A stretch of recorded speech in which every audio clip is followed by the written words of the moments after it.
He is one of the most notable bosses of the Philadelphia crime family during the 1980s. His reign as the boss was short-lived, but he had many years as the underboss. He arrived to the rank with the Gentle John, and he was the father of one of the most respected, loyal mob soldiers. This is the story of Philip Chicken Man Testa. Warning! Warning! The following video is intended for educational and entertainment use only.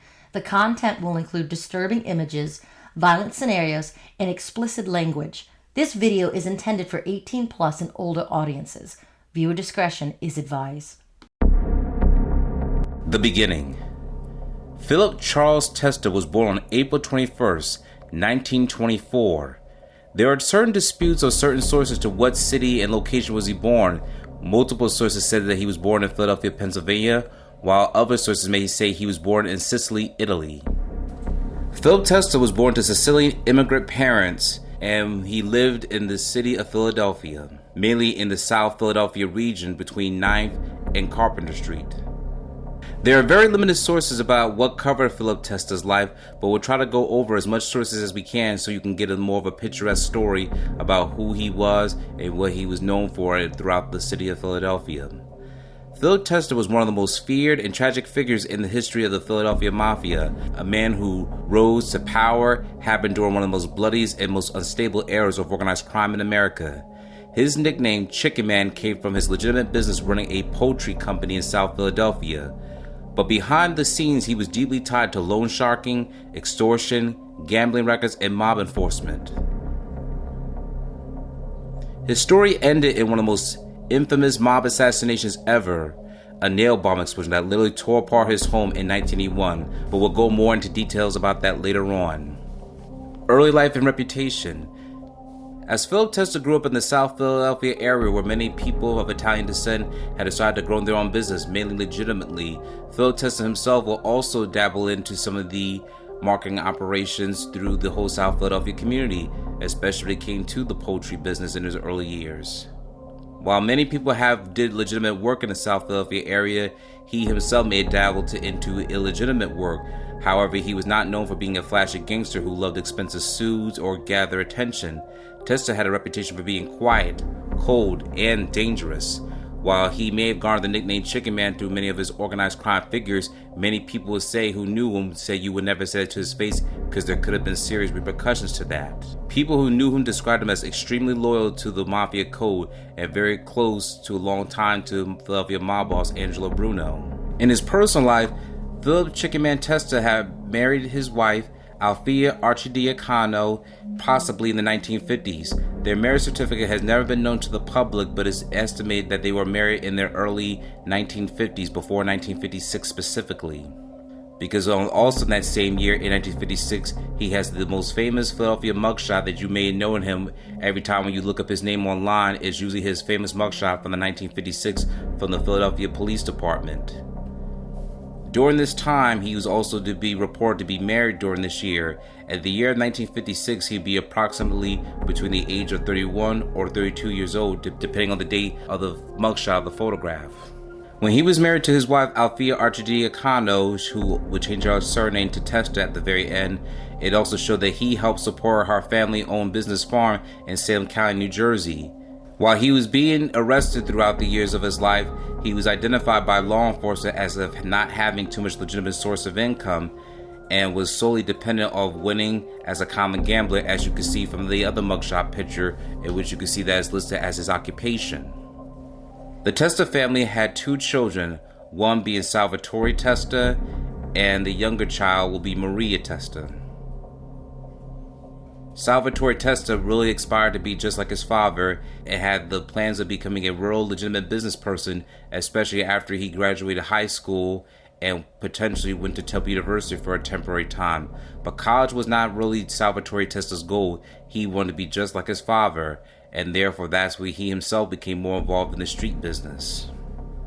The man who ruled the Philadelphia criminal underworld, Angelo Bruno, since the late 1950s, will rule until his untimely demise in 1980. Angelo Bruno ruled the Philadelphia crime family for about 2 decades with calm, business-focused approach. Unlike New York bosses who often embrace public violence, Bruno preferred diplomacy, steady profits, and low publicity. Testa became one of the most trusted allies and eventually his underboss. At the same time, Philadelphia's underworld was changing. Younger mobsters wanted more money and more power. Drug trafficking was becoming more incredibly profitable, and many young gangsters believed Bruno was too conservative. That tension would eventually explode into the betrayal and led to his untimely demise. During the late 1970s and 1980s, gambling became legalized, especially in Atlantic City. Angelo Bruno would also prohibit some of his own crime family members to dabble into the narcotics and drug trafficking business. But however, there was a hypocrisy to Bruno's operations. While he prohibited some of his own underlings to do any drug businesses, Bruno on his side was allegedly involved with the Gambino crime family since he was loyal to Carl Gambino. After Carl Gambino spared Bruno's life when he was almost whacked by Antonio Mr. Mix Polina, Bruno himself became a long-term friend of Carl Gambino. After Carl Gambino died from a heart attack, Andrew Bruno was still loyal to some of his own family members and underlings, especially when it came to his nephews. The nephews of Carl Gambino will also run a lot of profits, especially when it came to the companies of Valentino, where Bruno would receive drug money allegedly. And therefore, when that became more public knowledge to many of his underlings, this is where many of the people started to look at Bruno very hypocritical and also what it would like to portray him, especially his own counselor, Antonio Tony Bananas Capernegro. Many people felt they was missing a lot of profits from gambling and the drug trafficking that was happening within the East Coast and the tri-state area. While Angelo Bruno was known for being a white-collar criminal, Philip Testa and many others were blue-collar criminals, and therefore this is where the seeds of treachery started to plant. However, Philip Testa did not have any connection to what would happen to Bruno in 1980. In fact, he would keep himself more distant. Many people suspected that Angelo Bruno would possibly make Philip Testa's adversary, Frank Chicky Narducci, his underboss, and would probably demote Phil Testa if things would go away. Angelo Bruno also consulted with another Philadelphia member named Nicodemo Lil Nicky Scarfo. He asked if there was a war between Angelo Bruno and Phil Testa, whose side would he be on?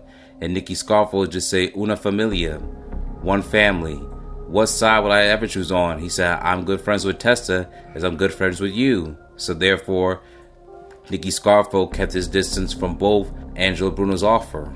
On March 21st, 1980, as Angelo Bruno had dinner at Cousin's Little Italy, not too far from his home, he was escorted by John Stanford, who would be the driver to make sure Bruno had his dinner and be escorted to his home. Angelo Bruno was sitting on the front passenger side next to John Stanford. Smoking had emerged and his windows were lower, and then unbeknownst to Angelo Bruno, a gunman had come up right behind his right ear, hit him with a double-barrel shotgun, blowing the Philadelphia Godfather into oblivion. Angelo Bruno lost his life while sitting in a car outside his South Philadelphia home. The mob had shocked the mafia world because Bruno had been seen as untouchable.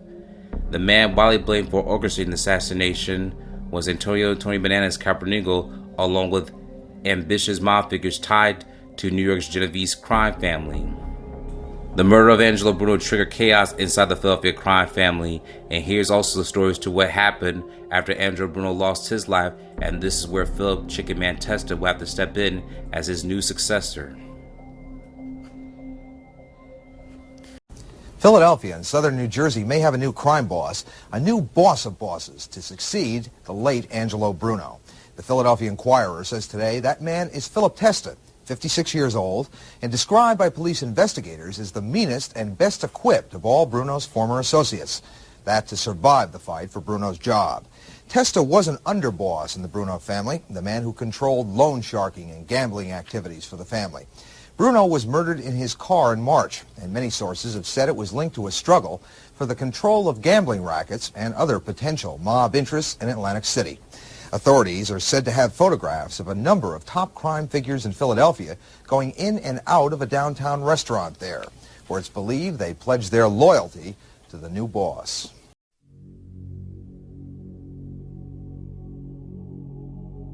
So as you heard from the news reports, Angelo Bruno had lost his life. Philip Testa was the acting boss, but he was not officially the boss. His protege, Nicodemo Little Nicky Scarfo, was taught by his other mentor, Felix Skinny Razor Tertulio, that he would need to talk to bosses of the five families, known as the Commission. Philip Testa was not very comfortable always going to New York, but he knew he had to make manners by making sure that he had the permission of the Commission to be the official boss. As Philip Chicken Man Testa headed to New York, he was approached by the real boss that many people were not aware, and that was Vincent the Chin Gigante. Gigante was always a man that used to pretend that he was homeless. People either thought Anthony Fat Tony Salerno or Frank Funzi Thierry was the boss because they were known for being seen throughout the media, but both had gave the false impression to the news media outlets that they were the front boss, where actually Vincent Chin Gigante had gave the orders. When Philip Chicken Man Testa was appointed by the Commission, they decided to give him the title as the boss of the Philadelphia crime family after his over 20-year reigns as the Philadelphia underboss of the crime family. However, the Commission had one specific quest for Philip Chicken Man Testa to accomplish. That was to make sure that all the parties that were involved in Angelo Bruno's demise were whacked. And here's where we cover a lot of the people that were allegedly involved in the Angelo Bruno murder. As you can see here, when Philip Testa was appointed as boss, one of the things he had to take care was all the unfinished business.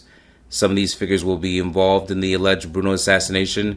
Was Angelo Bruno's cousin, Johnny Keys Simone, Frank the Barracuda Sindone, Tony Bananas Capronegro, and then along with his brother-in-law, Alfred Salerno, and much more, as you can see here from this news segments and more.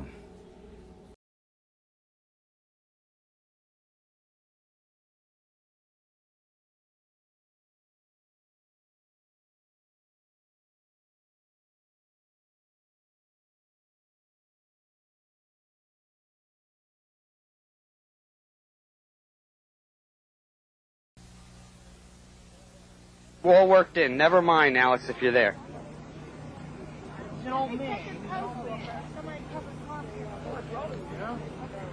I'm all set. Now, I don't know where we're going to put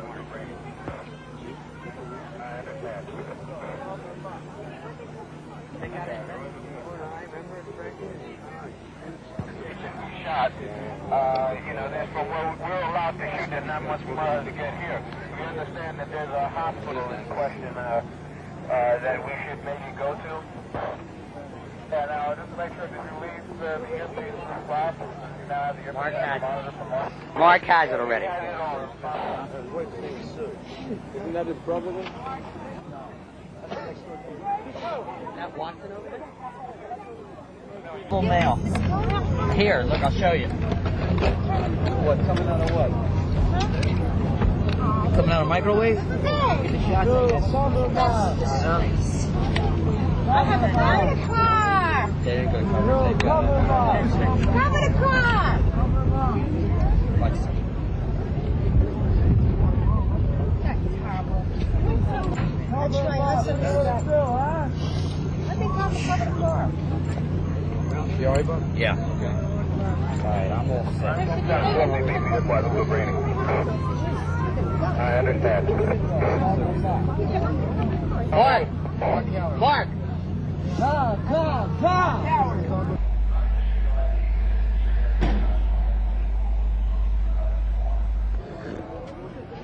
Bring him out there. Yeah, I can get it. There it is. Got to move? Yeah, we're covered. Man. There you go. Let's move. Moving. Come on. Right on. Go ahead. Stay with. We got it, Bobby. Bobby, come on. Hey, Charlie. Excuse me, sir.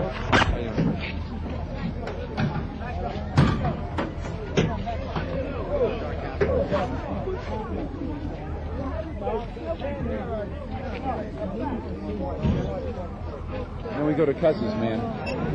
Oh, it's a good fight too. What?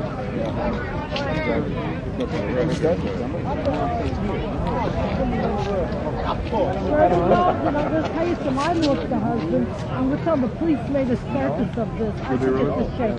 2 hours. That's got the good punch. Push 100.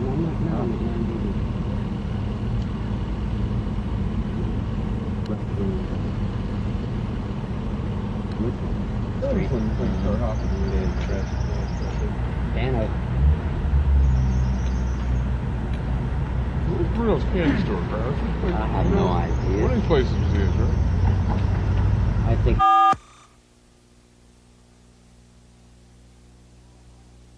According to several law enforcers, Angelo Bruno traveled around the country settling disputes among the mafia organization. He was a man known to often overrule violence. His Philadelphia family was reportedly into loan sharking and gambling, apparently avoiding drug trafficking and prostitution. Because of his reign of peace, many were shocked by his slaying, especially attorney Jacob Kosman, a longtime friend and legal advisor to Bruno. Bruno was under almost constant indictment by law enforcers in South Jersey and Philadelphia. Just last week, he went before the closed-door New Jersey State Commission of Investigation. Just last night, Kosman and Bruno dined together at Cuz's restaurant in South Philadelphia. Kosman left early, leaving his friend for the last time. Do you think it's connected with the SCI investigation? No. The SCI investigation was practically over already. Practically over. Did people wonder, so it didn't have anything to do with him talking, or people worrying? No, not the slightest. What do you think? I don't know. Did he express any nervousness last night? Nervous last night? He was only nervous when he thought I was going to eat some of his macaroni. Sharing Kosman's shock were the neighbors of the reputed mob leader, who watched today as crowds of friends and relatives dropped by the Snyder Street home to give their sympathy to Bruno's wife, son, and daughter. I was just totally shocked. I never believed that anything like this would happen to Angelo. Why not? Marvelous person, I thought. He always a gentleman, always had a kind word. I just can't say enough good about him, really. Do you think he was tied to organized crime? Well, I couldn't say yes or no. I don't know if he was or not. As far as I'm concerned, I knew him as he was. Perfect gentleman. Throughout the day, hundreds of people have driven slowly by the house, anxious to get a first-hand look at where Philadelphia's godfather lived. One woman made note of the address, 934. She said she wanted to play the number. I'm Mary Ellen Gallagher, Channel 6 Action News in South Philadelphia.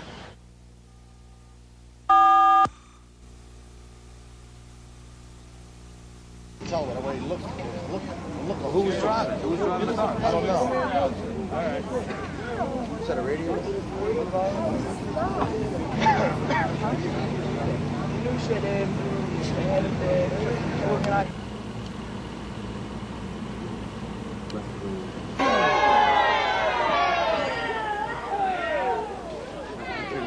A massive wound behind the right ear. The wound indicates the use of a rather heavy weapon.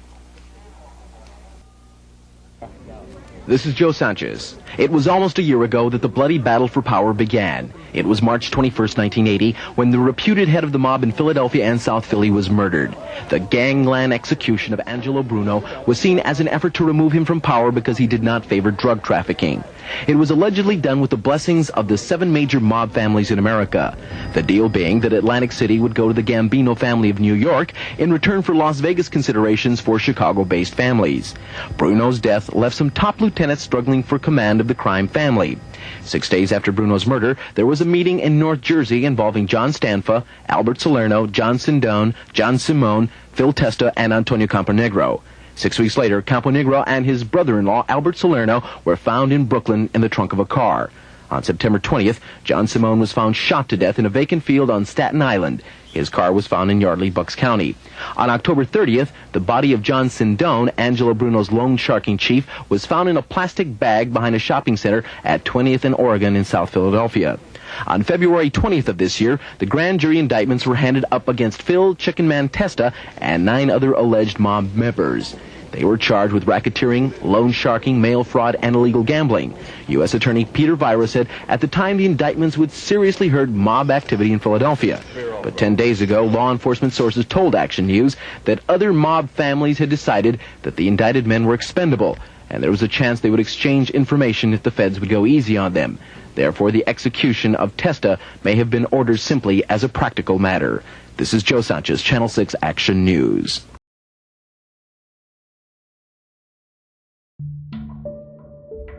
To recap the story of Salvatore Testa's history of the year 1980 is a very complicated one. Now here's a breakdown to what we've already captured of the year 1980. March 21st, 1980, the godfather of Philadelphia, Angelo Bruno, was gunned down in front of his home, creating a whole devastation in the Philadelphia crime family, in which many other members of the crime family begin to fight over the power and to see who will become the new leader and the new dawn. Salvatore Testa's father, Philip Chicken Man Testa, would take the reins of being the new godfather of the city of Philadelphia, which he is positioned by the Genovese family, at which he is appointed officially by Vincent the Chin Gigante, who was the head of the Genovese family. Philip Testa would appoint Fat Pete Casella as his underboss, and Philip Testa will honor his friend Nicodemo, Little Nicky Scarfo, to be the consigliere of the Philadelphia crime family, the counselor. 9 days after Angelo Bruno was gunned down, March 30th, 1980, Salvatore Testa and Nicholas Milano would survive a shooting that occurred at his father's restaurant, Virgilio's. The shooting seemed to be over a parking dispute. Milano was shot on the left-hand side of his body, in the abdomen and in the leg. Testa was hit once in the upper left leg and the groin area. Therefore, this would be one of the many hits that Salvatore Testa would survive in his short years on this earth. Salvatore will also be aware that his own close friends, Philip Crazy Phil Leonetti, Lawrence Yogi Merlino, and Nicky Scarfo, were fined for their lives in the court for the murder of cement contractor and mob associate Vincent Falcone.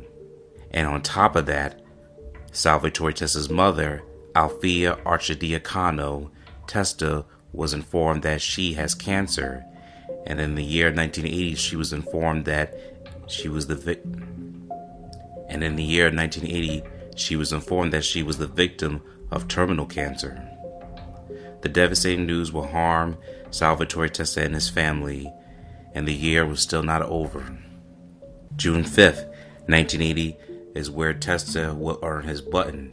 He will be officially made man at the ceremony of Omerta, in which his father will be the leader of that ceremony, according to Philip Leonetti's Mafia prince.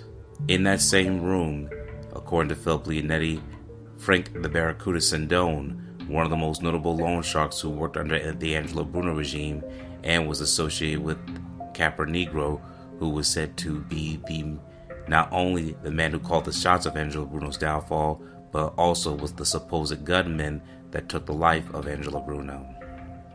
Rumor has it that Frank Sindone was also part of that conspiracy, and when Nicky Scarfo got word of it, based on other different New Jersey family members such as Ralph Black Napoli and many others getting word about Frank Sindone's associations with Capra Negro and Johnny Key Simone, who will also lose their life after Capra Negro was taken out of the picture.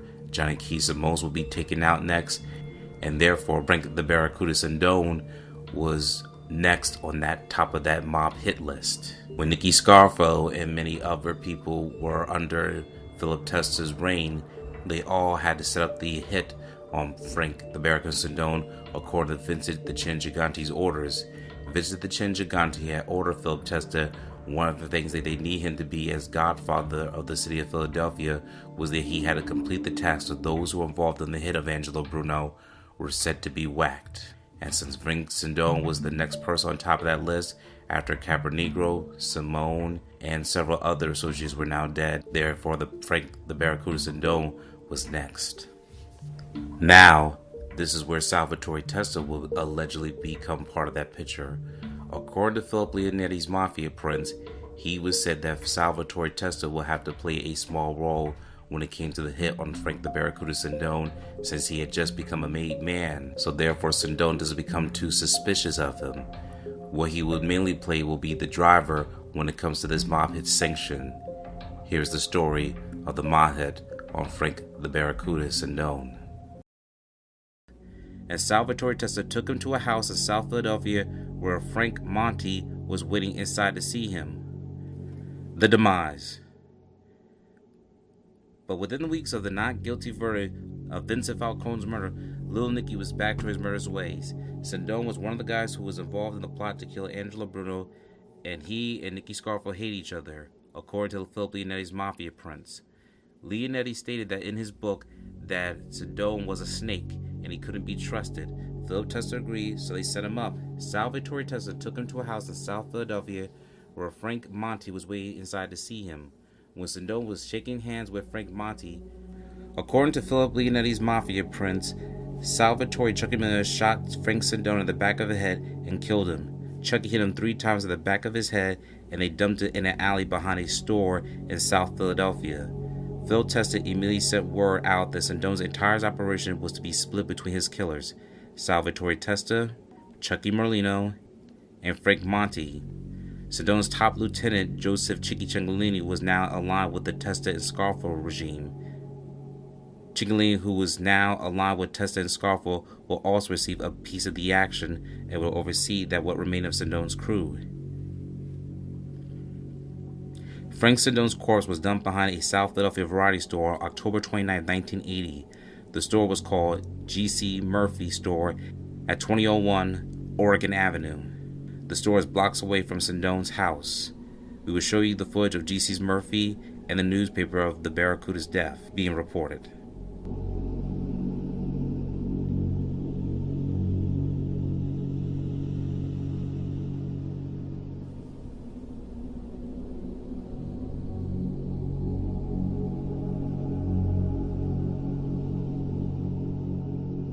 Here is the footage of G.C. Murphy of what it looks like today at the grocery outlet store.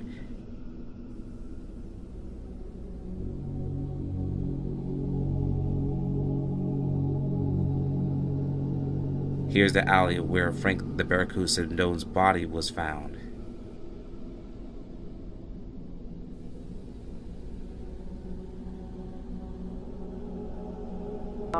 Testa did not survive this time. Police don't have a suspect in the shooting, but they did locate what they believe to be Sindone's murder had all the marks of a mob execution. He was police shot. say.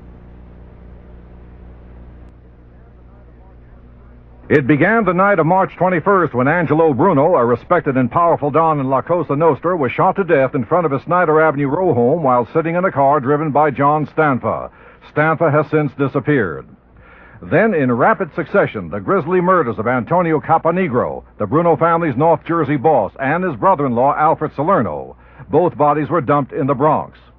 Last month, John Simone of Yardley, Pennsylvania, a cousin of Bruno, was shot to death and his body dumped in Staten Island. Now Frank Sindone, a lieutenant who had a record of 100 arrests for illegal lottery and gambling. Sindone lived in the 1800 block of Schley Street in the Packer Park section of Philadelphia. He operated this steak and hoagie shop at 10th and Mensing, but authorities say his major occupation was that of enforcer and loan sharking. Sindone's car was found 2 blocks from where his body was found and was taken to police headquarters where it is being combed for possible clues. As to who is responsible for the 5 murders, members of the Pennsylvania Crime Commission could only speculate. What you've seen happen recently in the way of homicides probably reflects that unsettled situation in the family. Who's taking over from your viewpoint? From our viewpoint, Philip Testa. Law enforcement officials say Philip Testa was Bruno's #1 man, and now Peter Casella has moved up the crime ladder and is Testa's first lieutenant. According to the Pennsylvania Crime Commission, there have been no gangland-style murders in the Bruno crime family for the past 20 years. However, in the past 7 months, there have been 5.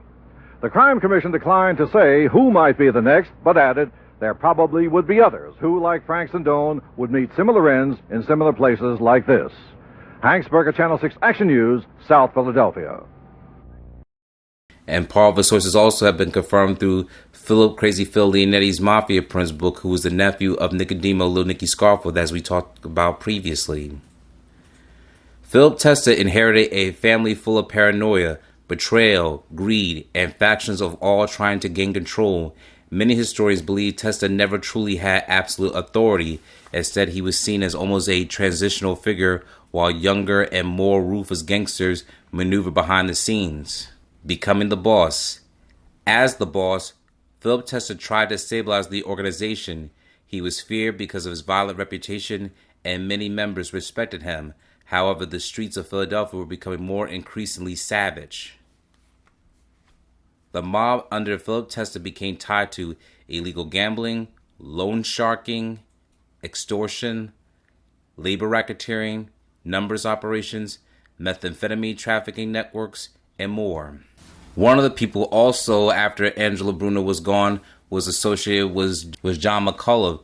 John McCullough was good friends with Angelo Bruno and was considered untouchable himself while Bruno was alive to make sure that the labor unions and numbers was being involved. But in the wake of Bruno's murder, John McCullough was exposed, and Nicodemo Little Sneaky Scarfo wanted the permission to make sure that John McCullough was wiped away and therefore he could take on his business and assets.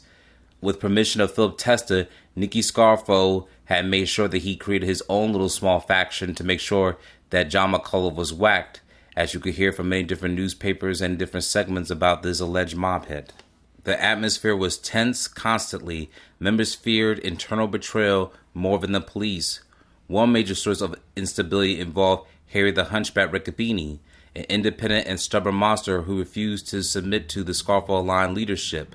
This would eventually lead to a Riccobene War, one of the most bloodiest conflicts Philadelphia has ever seen. However, that did not emerge until after the Philip Testa timeline, but even that was starting to emerge while Philip Testa was the boss of the Philadelphia crime family. Also, within the same year, 1980, not only did Angelo Bruno, who lost his life in early 1980, Philip Testa's son, Salvatore Testa, along with his friend, was also shot. Here we are at South Bank Street. This is located near Penn's Landing, as you can see in the video that we're zooming in so you can see the sign of Penn's Landing. This is located at the southern parts of Center City and then a location within the South Philadelphia region, how they interconnect. Now, as we walk into this alleyway, you will see that the South Bank Street will lead to this intersection of the historical value of a landmark that is no longer here. Here at this location is known as the Virgilio's Restaurant that was once allegedly owned by Philip Testa, who was the reputed underboss of the Angelo Bruno regime and will become the future mob boss once Angelo Bruno is gunned down. And another thing that takes place in this restaurant was Frank Monte, Nicky Scarfo's future consigliere, will also work here at this establishment, as it was reported in several paperwork. In addition, this is also a tragic event that not only took place for Philip Testa, but also his son Salvatore Testa. As for Philip Testa was last seen at this place on March 15, 1981, just a few hours before his untimely demise. Philip Testa's associates tell me that he spent the last night of his life here at his old city restaurant, known as Virgilio's. People that work with them, as you can see in the news footage, had said that they last saw him just before he stepped onto his porch and was killed from an immediate explosion that was set by a bomb underneath his porch that was detonated. Salvatore Testa will also catch a bullet, especially within the mean streets of South Philadelphia, as we go over the story. Here is the shooting that happened to Salvatore Testa and Nicholas Milano.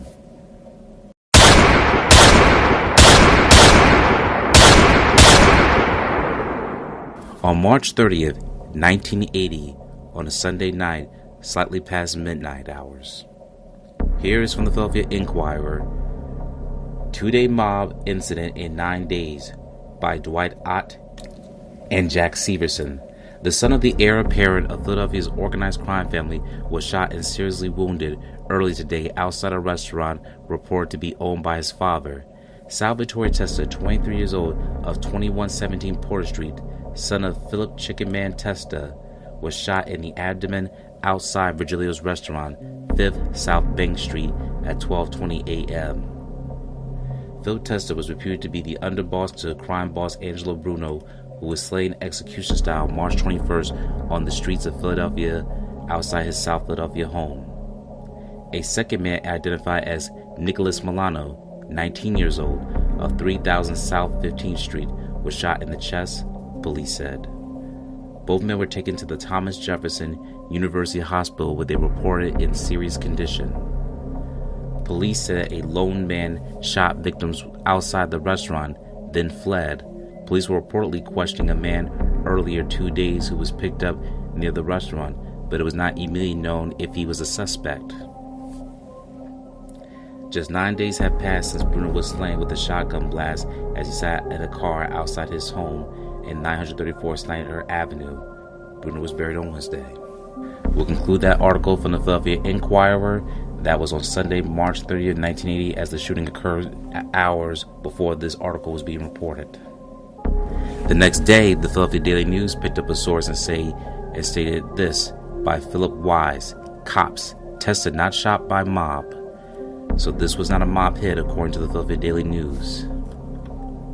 Sitting in his apartment on Bank Street near Market late Saturday night, artist Christopher Hodge heard a commotion outside and thought to himself, well, spring is here. What Hodge apparently heard was an incident leading to the shooting shortly after midnight of Salvatore A. Testa, 23 years old, son of reputed mob under boss Philip C. Testa outside Virgilio's The Restaurant. Philip Testa is said to control. And despite inevitable speculation of the shooting was tied to the killing of mob boss Angelo Bruno, 8 days before, police yesterday were going along with the artist's opinion and calling it just another street-side explosion of tempers. There is absolutely no reason on God's green earth to believe that this has anything to do with Angelo Bruno getting killed last week, a police spokesman said. Salvatore Testa and Virgilio's parking attendant Nicholas Milano, 23 years old, were both shot in the incident and reported in satisfactory condition in Thomas Jefferson University Hospital yesterday.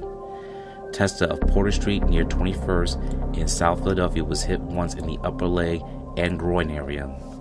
Milano of 15th Street near Pollock suffered multiple abdominal injuries and fractured a left leg from at least one gunshot wound. Testa and Milano were not answering detectives' questions yesterday. A police spokesman issued a report based on the account of Herbert Langwins Jr., 22 years old, of West Oak Lane, who was involved in the fracas and is the son of a police officer. Police said the incident began when Langwins turned his car south on Bank Street from Market, only to find narrow thoroughfare blocked. 2 cars parked outside Virgilio's at 5th Bank Street is between 2D and 3D streets. Langwins told police that he honked his horn, and a man later identified as Milano got into one of the parked cars and honked back.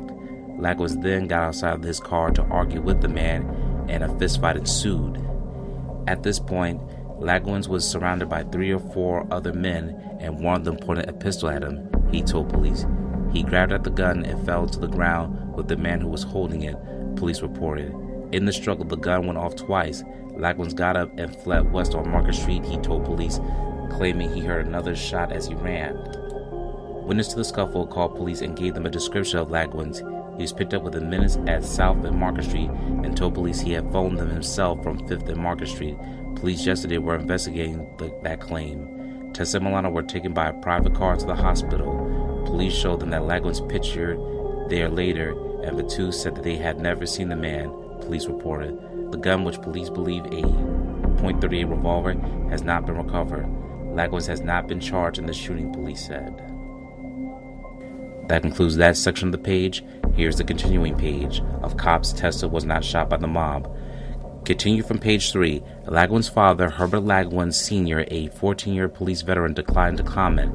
His son could not be reached. The shooting was the second time in 8 days police were called to Virgilio's last Saturday afternoon. Officers found Philip Testa's Lincoln Continental burning in the parking lot. Law enforcement authorities have called Testa as the Don who controls the mafia, running numbers and loan sharking operations in the Philadelphia area.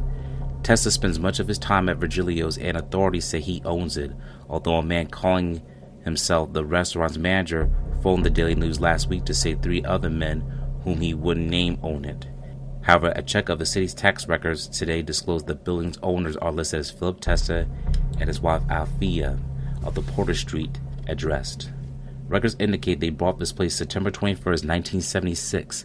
The building is assessed at $5,600 and the land at $1,900 for a total assessment of $7,500. No one answered the door at Testa's handsome twin home yesterday. Relatives of Milano declined to comment. Those answering the phone at Virgilio's yesterday refused to say whether Salvatore Testa had a job at the restaurant. But Salvatore Testa had his own dealings at the restaurant business. 2.5 years ago, his applications for a liquor license in Atlantic City was denied by state authorities because he had failed to prove he was not acting as a front for others. Testa bought Le Bistro's nightclub on Pacific Avenue along with Frank J. Narducci Jr., 26 years old, son of reputed mobster Frank J. Chicky Narducci, for $250,000. The two applied for a liquor license but were turned down by the State Divisions of Alcoholic Beverage Control in a decision upheld 2 months ago by the Appellate Division of Superior Court in New Jersey. That concludes this article from the Philadelphia Daily News, and also we're covering the shooting of Salvatore Testa and Nicholas Milano. So from here on this section, we cover the shootings of what happened to Salvatore Testa. This was not a mob hit. However, the young hitman will get a lot of hits in his lifetime, and unfortunately, one will take his life completely. We will be covering the other business that he was also associated with, such as Le Bistro, in the next video. Until then, if you have any questions or comments, let us know in the comments down below, and we'd like to hear from you, the audience. This is Iflin Productions. So the year 1980 just kept getting more bloodier and bloodier after all the people that were involved in the Angelo Bruno conspiracy were all whacked. Other people were either running for their lives or fled or were in jail. Philip Testa had inherited so much different violence and evolution of the Philadelphia crime family that he himself was also aging very drastically, as you can see from the many different photos that were showing you of Philip Testa throughout the years, throughout the 1950s until 1980. As you can see, he's becoming much more grayer, losing a lot of weight, and becoming more frail as his appearance had often changed. His pockmarks became more visible around his skin, and many people also questioned about his health and then also the stress that he had to deal with. But many people, except for the criminal underworld, did not know Philip Testa's wife, Althea Argidiacano Testa, was going through her own health and trials and tribulations. She not too long ago had to deal with losing some of her own parents, but she herself her own health was declining from cancer. According to one source that was described by a love of his son Salvatore Testa, she referred to her as Mrs. T, and then she also witnessed that when Althea was living the last days of her life in bed, she would tease Philip Testa and say that he will probably marry and move on to find a younger attractive woman. But Philip Testa declined and said the only woman he truly ever loved was his wife, Althea. And he made sure that she knew that even during her last dying days. November 5th, 1980, Althea Testa had lost her life to cancer, and this also will hurt Philip Testa in the wake of all the tragic and loss from people he had done business with to now the love of his life. He almost lost his son this very same year, and now he's losing the one that he helped usher into marriage. The funeral of his wife was very massive. He made sure that all flowers and the limousine would be escorted, as she was treated like royalty, just like he was as the king of the city of Philadelphia. His wife was almost 54 years old, as she was close to celebrating her birthday. Sources said that she'd been the victim of terminal cancer for the last 6 months, possibly longer, and spent at least the last month before returning home at a memorial. Gone through the grief of losing his wife, almost losing his son, this has become more vulnerable for the Testa family. Not too long even before the week of his loss, he also had to make sure all the other members that he recruited in the Philadelphia crime family were now going to become made men. This included the whole omerta ceremony, and which we'll display in this video as well about omerta. Now, as we went over in the beginning of 1980, that started the bloodiest decade of the Philadelphia crime family. Angelo Bruno, the godfather of Philadelphia for over 2 decades, had lost his life in a bloody takeover by a faction that was unbeknownst to him, led by his own consigliere, Antonio Bananas Capernegro. With Bruno out of the picture, his successor, Philip Chicken Man Testa, would take the reign of the Philadelphia crime family. His son, Salvatore Testa, would see his father now become the new leader of the criminal underworld right before his very eyes. and now they need the official ceremony to also make it official. And the Gambinos, who used to run over the Philadelphia crime family, Nicky Scarfo, along with all his other associates, would do business with the Genovese.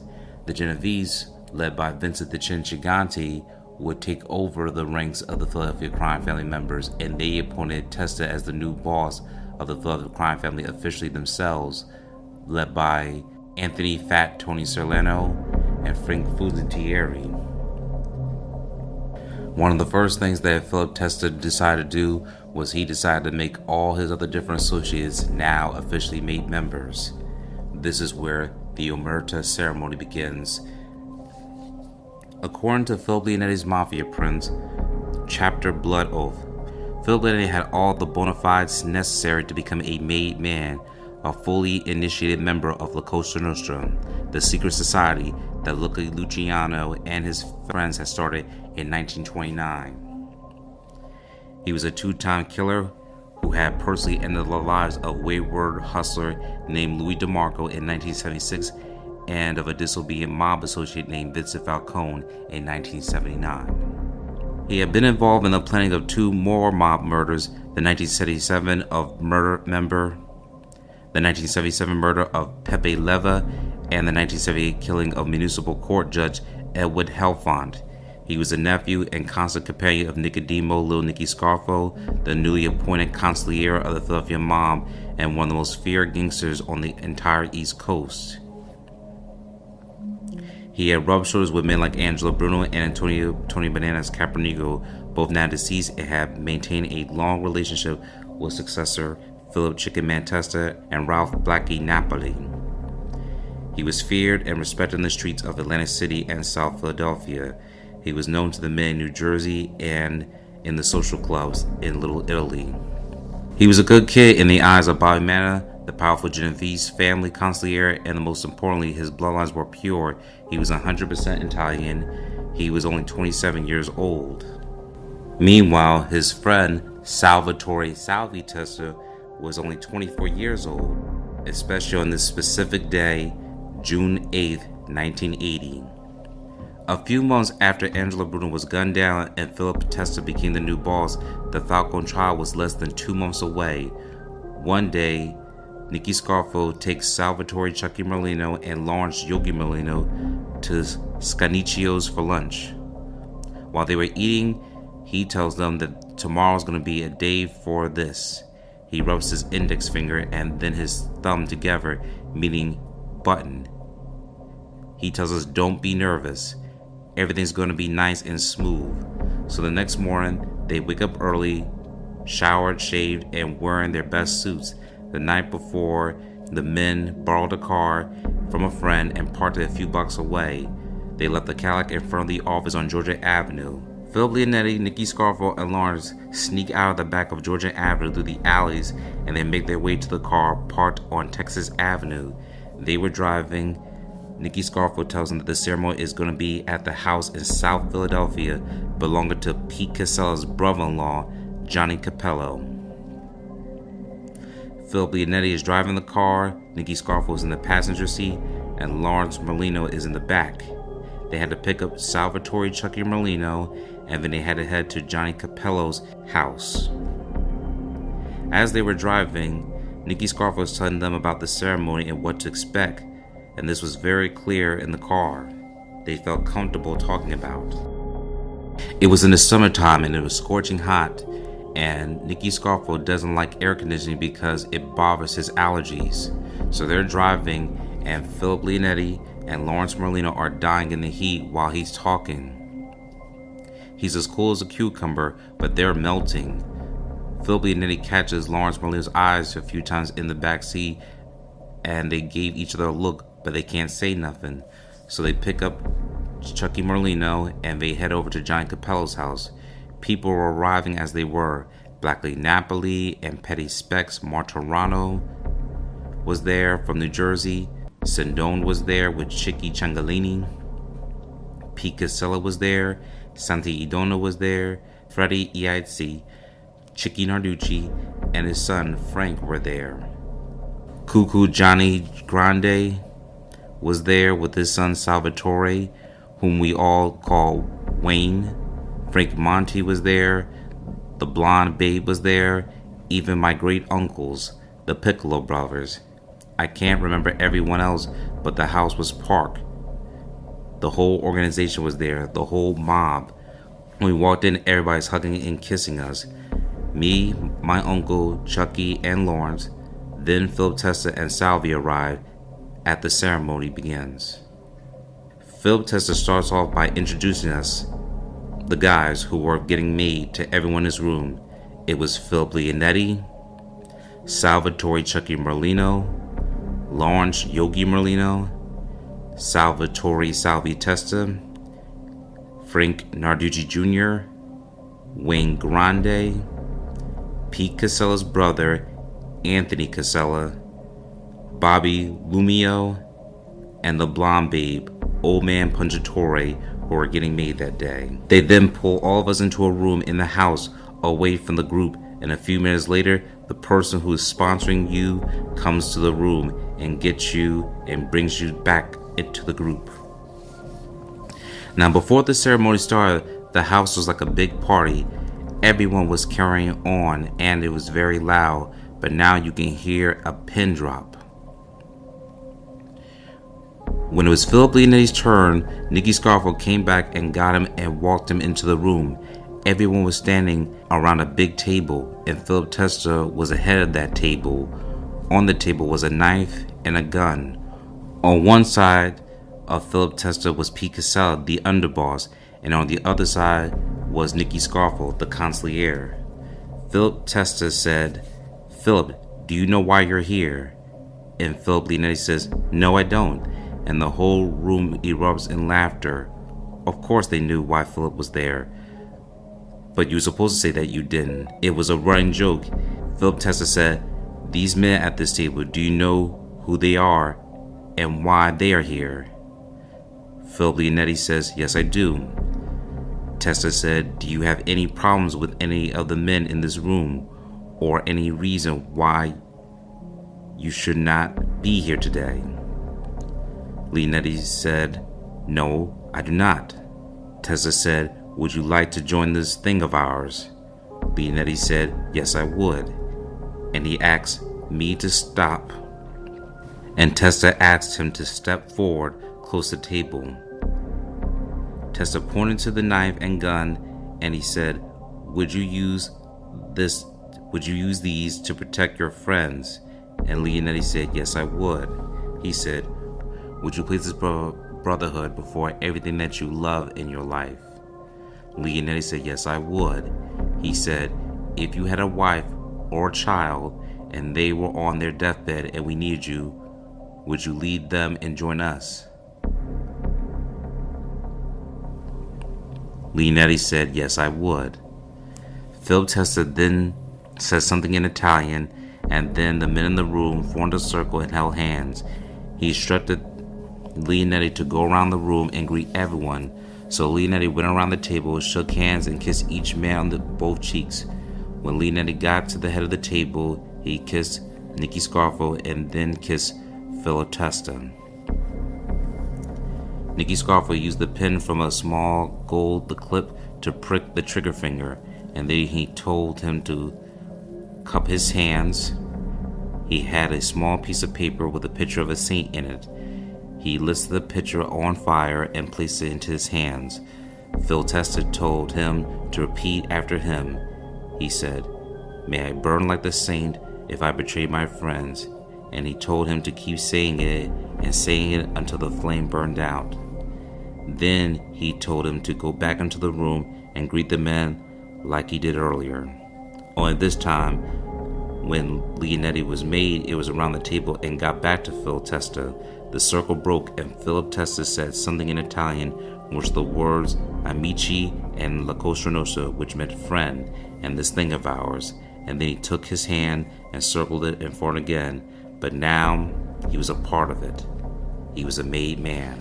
And if this story just applies to only Philip Leonetti, Salvatore Testa had to repeat this story himself, and all the members that were being made had to repeat the same words that Philip Leonetti did as well. This was the code of silence. This was the omerta ceremony. The ceremony was repeated for each of the remaining proposed members, and then Philip Testa addressed the group, and then the men toasted to one another with a glass of homemade red wine, which was meant to symbolize blood in the same way that is used in the Catholic Church. Then the house of men feasted on a giant spread of Italian food. The celebration for three of those men, Nicky Scarfield, Phil Leonetti, and Lawrence Molina, had a dark cloud over it. It was their upcoming trial for December 16, 1979, the murder of Vincent Falcone. If they were convicted, they could spend the rest of their lives in prison. This concludes the ceremony of Salvatore Salvi Testa's ceremony as being a made man at Philadelphia La Cosa Nostra. Welcome everyone to Infinitely Productions, and in this video we'll be covering over the life and story of Alfia Archidiacono Testa, who was the beloved wife of Philip Testa and the mother of Salvatore Testa and Maria Testa. We will go more in depth with the story about her upbringings. One of the things that we would like to report that she was born in Philadelphia and also had lived back and forth between Philadelphia and the state of New Jersey.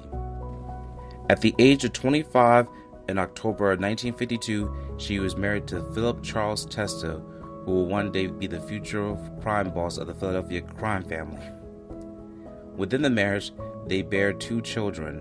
One of them was Maria Testa, and on March 31st, 1956, Salvatore Salvi Testa was born. Alfia's mother was Rosaria D'Orso, but many people will call her Sarah Archidiacono after she was married. So we'll be going back and forth between legal names and the nicknames that they were known to their personal associates. Rosina Rucci was having coffee with Alfia. Here's what she stated in the 6,000 Days. She said that Alfia said, "Look at me. Look how I live. Look at my life. This will be all yours. I know you love him more than anything in the world," referring to Salvatore Testa. "He's my son, but I love you. But I love you too. You're only 23 years old. You need to know you don't come from this world. I didn't come from this world.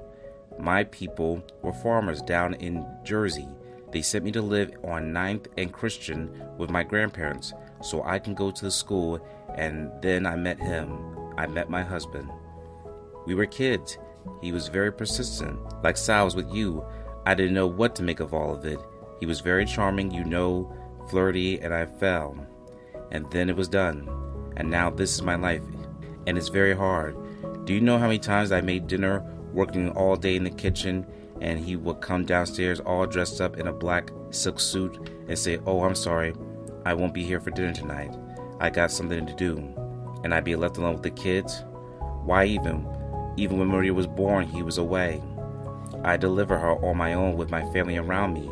It's not easy, It hurts. How many times have I made dinner only to have no one come to home? No phone calls, no explanation, and you can't ask any questions. It's the life. This would be your life.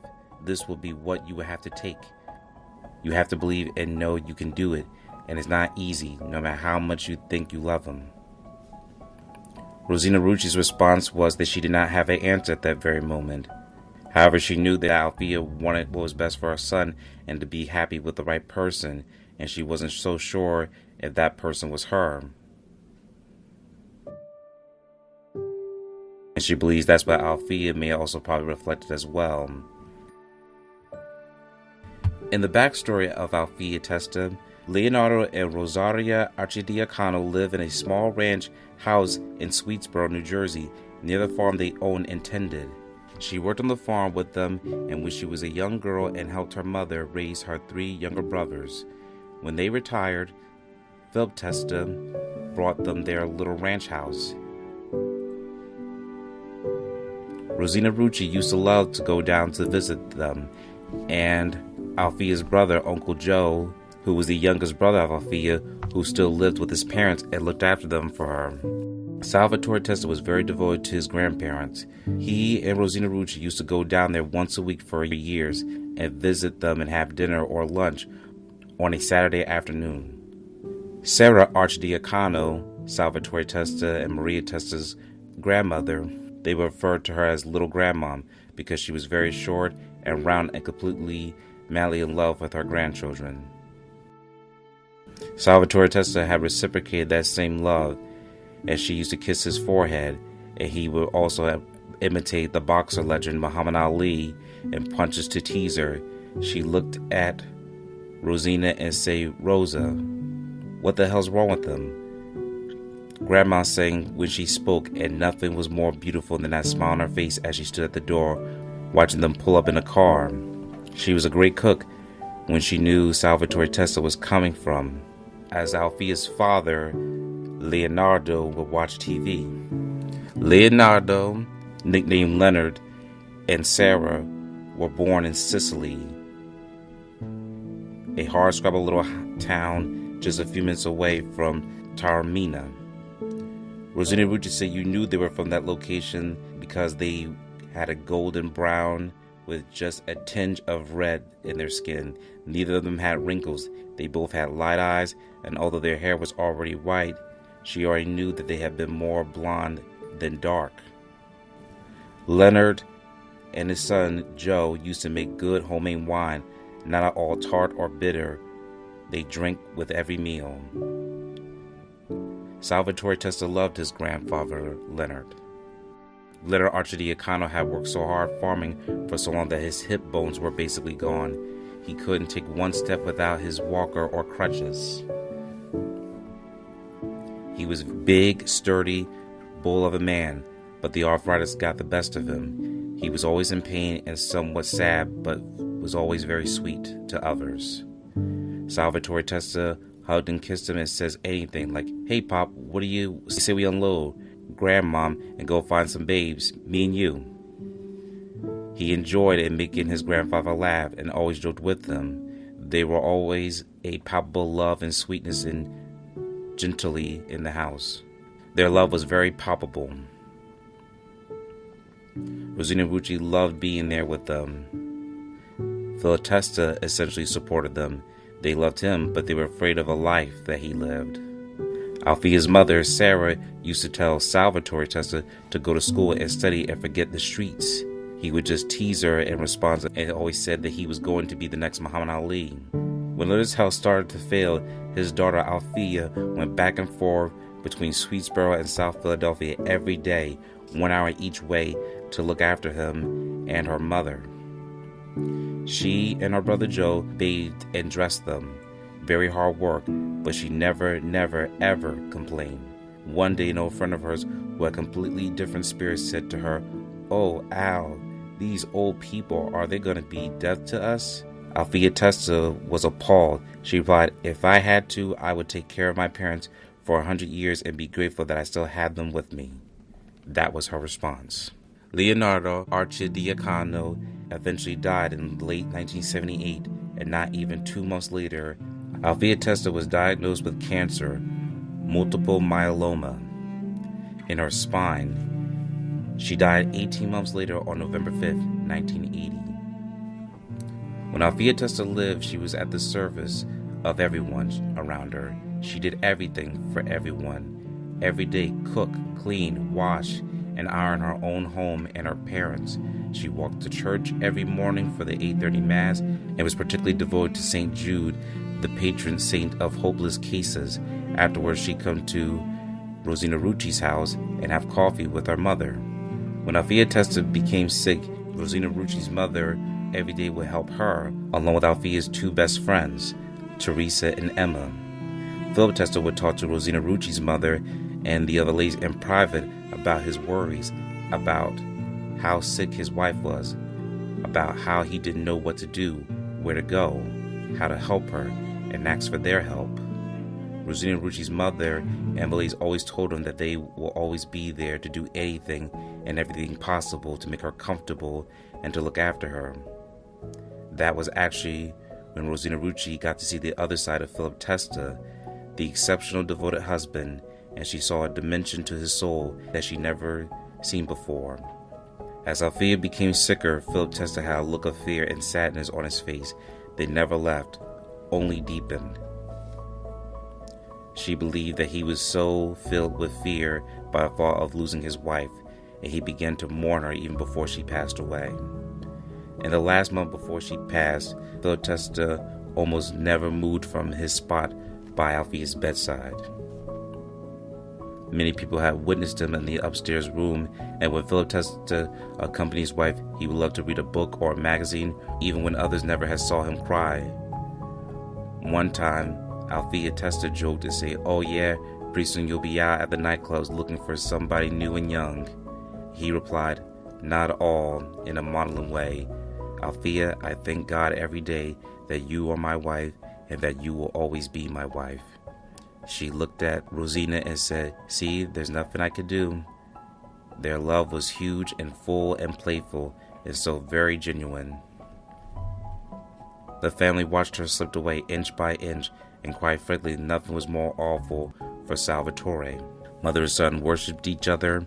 She was nothing if not the classic loving Italian mother whose son was her hero. It drove him crazy that she was dying, and he could not do nothing to halt this process. But he was in total denial. He never wanted to discuss her illness with anyone, despite their effort to get him to open up about his feelings. Salvatore Testa and Rosina Rucci were only 24 years old when Althea Testa died. Then and only then, in the aftermath, and he began to speak about losing her. He was hugely embarrassed to cry in front of Rosina Rucci and others. He spoke sometimes that he would look away to preserve his pride. When Althea Testa died, the funeral home ran out of flowers. They had to call them in all the funeral homes in South Philadelphia. There was a hearse when Philip Testa's car and 19 more open cars filled with flowers. When Philip Testa realized this, he instructed the funeral director to only allow one car to travel in the procession to the cemetery. He sent all the other cars to every church in South Philadelphia to place the flowers on their altars. We will cover more in this segment of Althea Testa. This is just right now covering the portions of her life. We'll be sharing another different segment on part 2 to cover the full depths of how big her funeral was and how it set the precedent for the whole Testa family in the future. This is Inflate Productions. Stay tuned for more content. The Code of Silence. Philip Testa will be the one that will precede the whole leadings of all these men becoming made. That include Philip Crazy Phil Leonetti and much more entourage that we will describe here in this video. The demise. The moment that made Philip Testa legendary in Mafia history.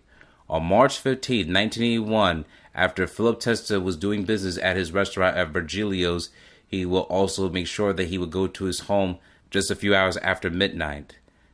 Just under a year after becoming boss, Testa returned to his row home on 2117 South 80th Street in Philadelphia, Pennsylvania.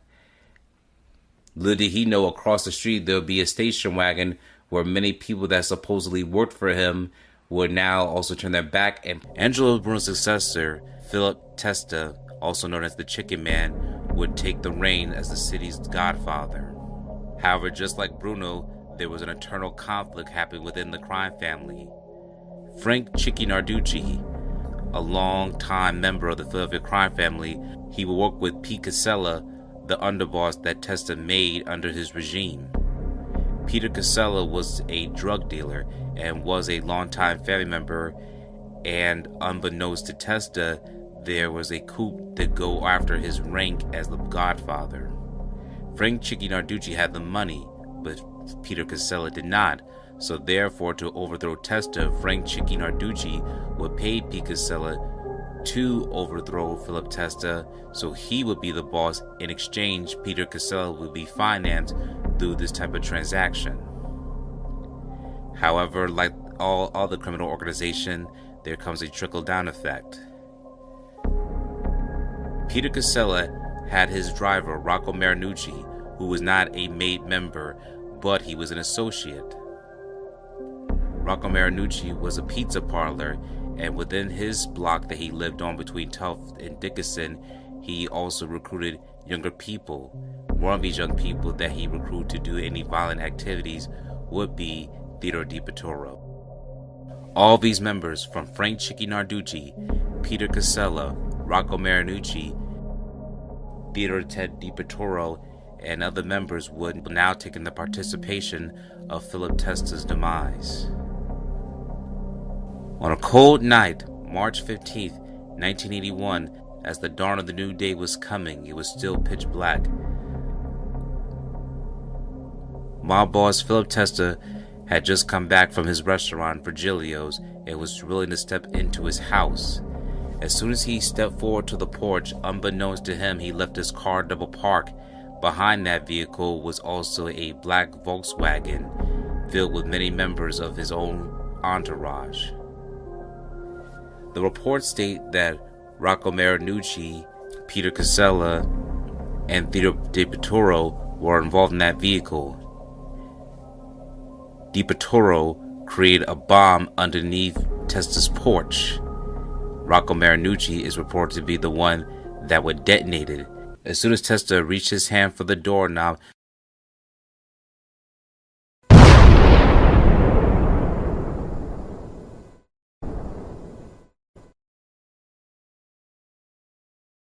there was a massive explosion that blew the reigning godfather into bits.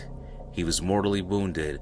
The whole block of Porter Street would take a huge smash, will feel the rumbling effects of the explosion, destroy windows, property, and will blow up his whole entire porch, waking up the entire neighborhood of the South Philadelphia region.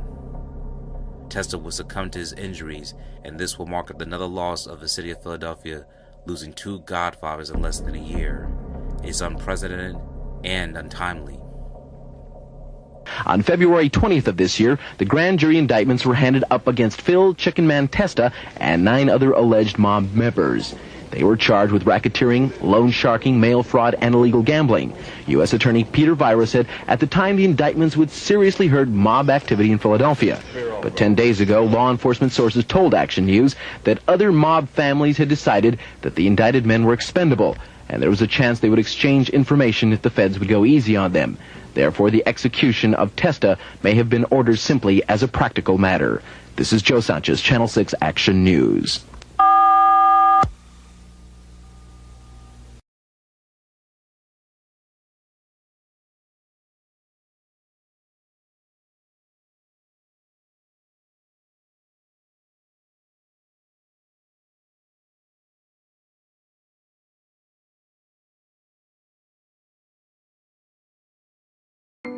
Well, they blew up the chicken man for the last time, and they blew up his eyes too. 6 days after Bruno's murder, there was a meeting in North Jersey involving John Stanfa, Albert Salerno, John Sindone, John Simone, Phil Testa, and Antonio Camponegro. 6 weeks later, Camponegro and his brother-in-law, Albert Salerno, were found in Brooklyn in the trunk of a car. On September 20th, John Simone was found shot to death in a vacant field on Staten Island. His car was found in Yardley, Bucks County. On October 30th, the body of John Sindone, Angelo Bruno's loan sharking chief, was found in a plastic bag behind a shopping center at 20th and Oregon in South Philadelphia. On February 20th of this year, the grand jury indictments were handed up against Phil Chicken Man Testa and 9 other alleged mob members. They were charged with racketeering, loan sharking, mail fraud, and illegal gambling. U.S. Attorney Peter Vira said at the time the indictments would seriously hurt mob activity in Philadelphia. But 10 days ago, law enforcement sources told Action News that other mob families had decided that the indicted men were expendable, and there was a chance they would exchange information if the feds would go easy on them. Therefore, the execution of Testa may have been ordered simply as a practical matter. This is Joe Sanchez, Channel 6 Action News. Days after Bruno's death, several second-level lieutenants gathered to try to divide up the turf left behind. But it wasn't too long after that when more mob-style hits began taking their toll on the feuding factions.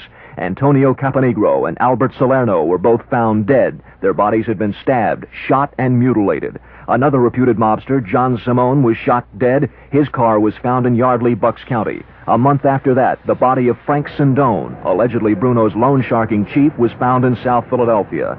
It was less than a month ago that law enforcement officials got in on the act with a sweeping indictment against Testa and 9 of the remaining alleged mobsters. It could be, but the victim this time was not well known, which seems to make him an unlikely target of either a mob feud or a power play. It has to be stressed that any speculation that this was a mob killing is just speculation. All the police know for sure at this point is that 32-year-old Pietro Incerelli, father of two, is dead following an execution-style slaying. John Rollins, Channel 6 Action News in Mount Laurel. In his play Julius Caesar, Shakespeare warned, "Beware the Ides of March." It was on this day in 1981 that reputed Philadelphia organized crime boss Philip Testa met his end. Police tell me Testa pulled up and double-parked his Caprice Classic in front of his Porter Street home, then got out of his car, went up to his front door, opened it, and then tripped a bomb that took his life. That's about 2:58 a.m. Testa came home, double parked his car here, went up the steps. As he went to open the front door, there was a blast.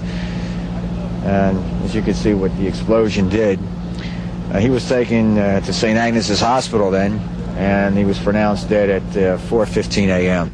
By dawn, Philip Testa's family members, including his son and friends who had gathered at St. Agnes Hospital, filed out in stunned silence, some covering their faces. They had wept openly in the emergency room. A woman believed to be Testa's daughter was seen wailing near the bomb site. She was ushered into a neighbor's house and then quickly away. As the bomb squad checked Testa's second car, it was clean of explosives. Many windows in the area were broken. The two elderly ladies next door had severe damage to their home. They were taken away by a relative. One of them, Miss Helen Hart, has lived here for 40 years. For 15 years, Ray Bardo lived down the street from Phil Testa. He was a gentleman, he was kind, and he was always very nice to the neighbors. It was really a shock for us. You never saw the other side of his life? Or? No, never.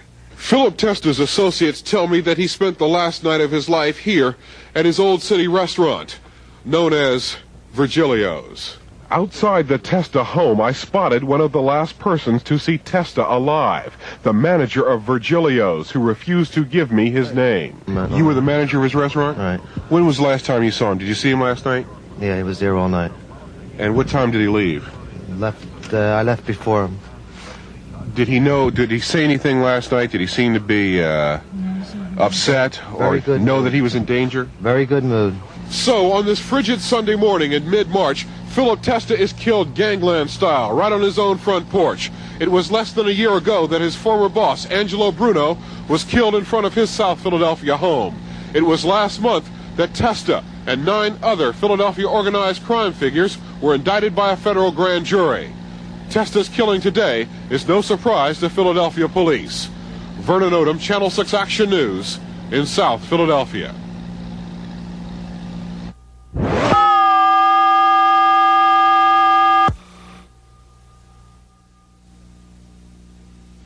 Moments before 3 a.m., the explosion that killed Testa shook the neighborhood around his twin home in the 2100 block of Porter Street. Police say the house was empty when Testa arrived and double-parked his black Chevrolet next to his green Ford, and then went to his front porch, apparently triggering the bomb when opening his front door. He died at 4:15 a.m. He had been carrying more than $10,000. Thousands more were found inside the gutted house. His friends and relatives, including his son, left St. Agnes Hospital where they had gathered for the 1-hour death vigil, saying nothing. They had cried loudly inside. Police called this a clean hit. No one else was injured, though several houses had broken windows and structural damage. The explosion was heard all over South Philadelphia. It woke up Testa neighbor Ray Bardo, who said Testa was a gentlemanly neighbor for 15 years. My husband and I were in bed sleeping, and we heard this horrible shake of a house. Our home shook, and we went to the window, and we looked out, and there was a puff of smoke. And then all of a sudden, there were lots of police cars coming down the street, and when we came out, we saw that it was Phil Testa's house that was bombed. Much of the speculation about the series of mob killings centers around Atlantic City and the struggle for control of the rackets in that gambling resort town. Many others believe that narcotics trafficking plays a role here too. Vernon Odom, Channel 6 Action News in South Philadelphia. Revenge. This is the 1980 report of the Philadelphia Crime Commission. authored in large part by Gino Lazzeri, former FBI agent. We talked by phone tonight about Rocco Marinucci.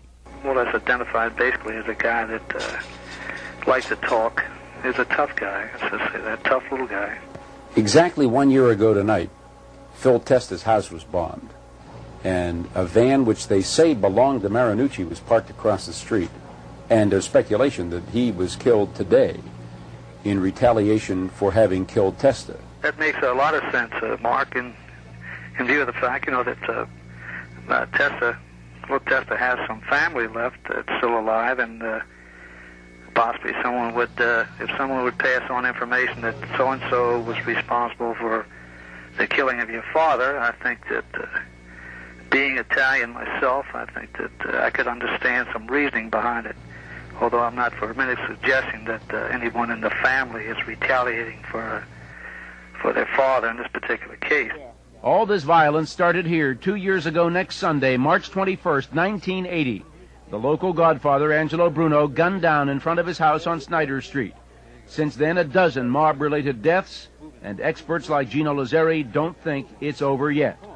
I'm Mark Howard, Channel 6, Action News. Bobby, come on. As the rumors and media started circulating around, so were the family members that were a part of the entourage.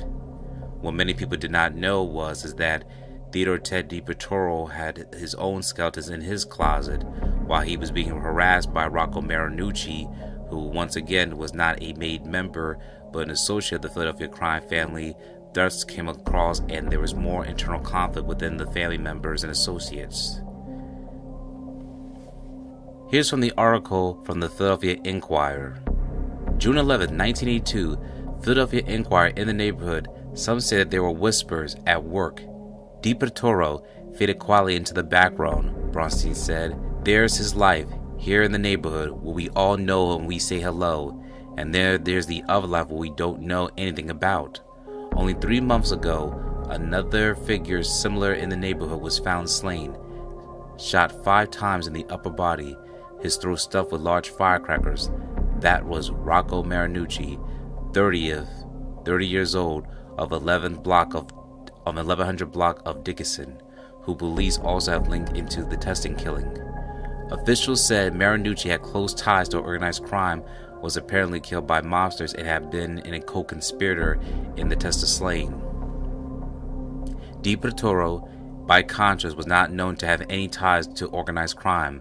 The Pennsylvania Crime Commission said, in discussing Marinucci, a neighborhood complained that she had noticed a serious increase of drug activities along the quiet streets in recent years. She said that a group of men who frequented the corner dealt in drugs, that she had seen people using heroin on the streets, and that such a practice would have been unthinkable only a few years ago. Want to believe it until you see it. Kids every day, they're a part of the neighborhood, and you just don't know what to believe. Ted Joseph DiPietro, 21 years old, was arrested yesterday and charged with the murder in the March 15, 1981 bomb killing of reputed mob boss Philip C. Testa. Teddy, as he is known in the neighborhood, grew up on 2 blocks row house with green awning in the heart of Philadelphia's Italian neighborhood.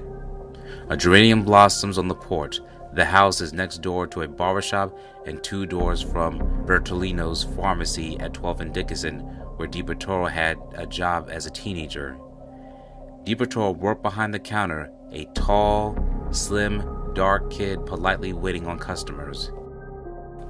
Besides Teddy, the DiPietro household included his mother Diane, a divorcee who has worked for years at City Hall, 2 brothers, and a grandmother, neighbors said. Teddy was polite and spoke to neighbors, but kept more to himself by Sarah Schreider, Michael D. Schaefer, and Tom Infield, Inquirer staff, Wheeler in the elbow, pumping world of 12th and Dickinson's, where ladies peeked through lace curtains at the street. Outside, men gather in the knots on the corner to chat. Everybody knows when a kid has fallen in with the tough crowd. The word was out on Teddy, neighbors said yesterday. He was running with the bad ones. It was on the grapevine. It was whispered over coffee. It's like he lives a double life, explained a close neighbor who asked not to be identified. There's his life here in the neighborhood where we all know him and we all say hello. And there's the other life where we don't know anything about him. And there's life that we don't know anything about. You always have a rumor going around these younger guys that get off into trouble, she continued. I don't think there's a lot of surprised people today. But you don't know, as quiet and well-spoken, he just came in and did his job, Bronstein said. He said DePertoro was sent to bookbinders by Local 301 of the Waiters and Waitresses Union in response to a request for a busboy. Being quiet and soft-spoken apparently is a trait in the DePertoro family, neighbors said. They're quiet people. They don't bother nobody, one said. Some people, they bother you, and you say, well, I'm not surprised. By this family wasn't like that. Waiter charged in Testa slaying the other boys, a neighbor said. Each day he went to the old original bookbinders, 2nd and Walnut Street, where he worked for years, first as a busboy and then as a waiter, according to Jack Bronstein, vice president of the restaurant. He was just so quiet, Bronstein added. He never raised his voice. He will always do you favors. Bronstein said that DePertoro had not been at work since Friday, and no one there knew why. He was always described by coworkers as very bright. Bronstein described him as one Testa's Porter Street home after slaying of Bruno in March 1980, according to authorities.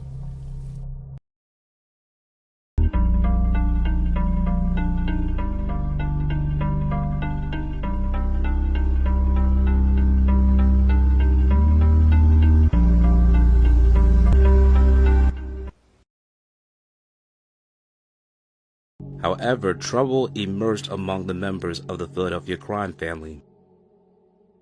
Narducci's boss, Angelo Bruno, was killed in 1980, causing friction amongst Bruno crime family soldiers.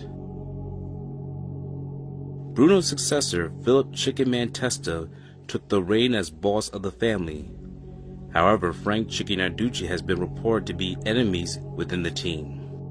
Narducci was reported to have a lot of money, but not a lot of power. When Bruno was living the final moments of his life, he was at odds with his underboss, Philip Testa. Bruno was expected to demote Testa and make Narducci as his underboss. However, Bruno was killed before getting the approval of the commission. The commission is the syndicate of all the bosses of the crime families in the United States. Therefore, Narducci was left in a stagnant position, and the seeds of treachery were planted all over the crime family of Philadelphia. When Scarfo and Leonetti were transitioning their power to the Jersey Shore, Philip Testa losing it on the streets of South Philadelphia. Basically, Chicky Narducci was back to his old tricks. The same stuff he was doing with Ange, the plotting against Phil Testa. He now started doing it with the underboss Pete Casella.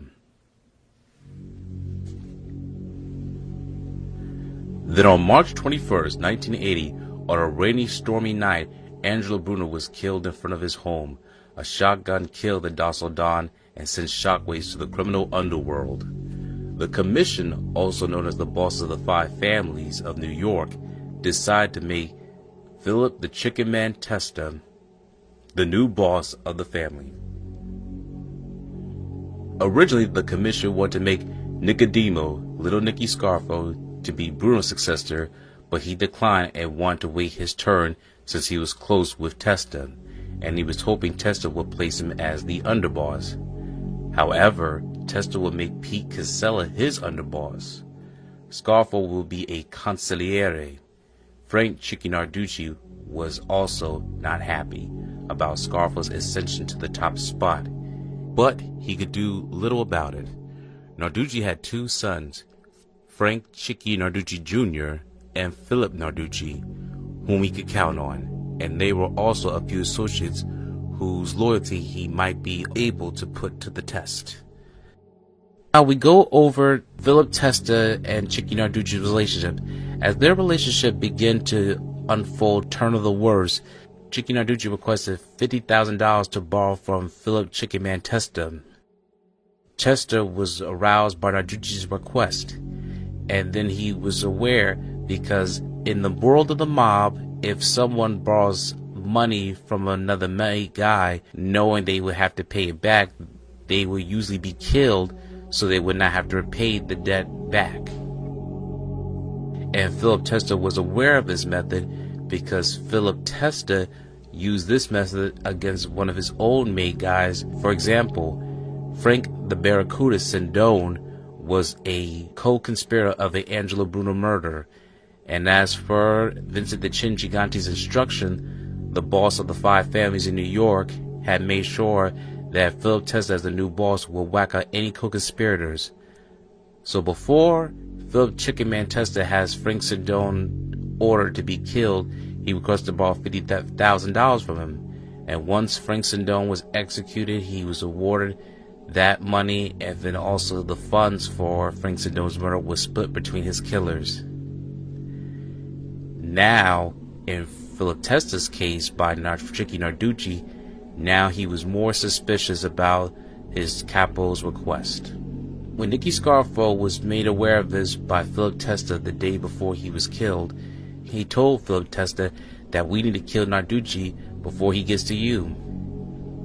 Philip Testa was so pleased to hear the words of his trusted friend that he kissed him on the cheek, but little did they know this would be the last time they would see each other.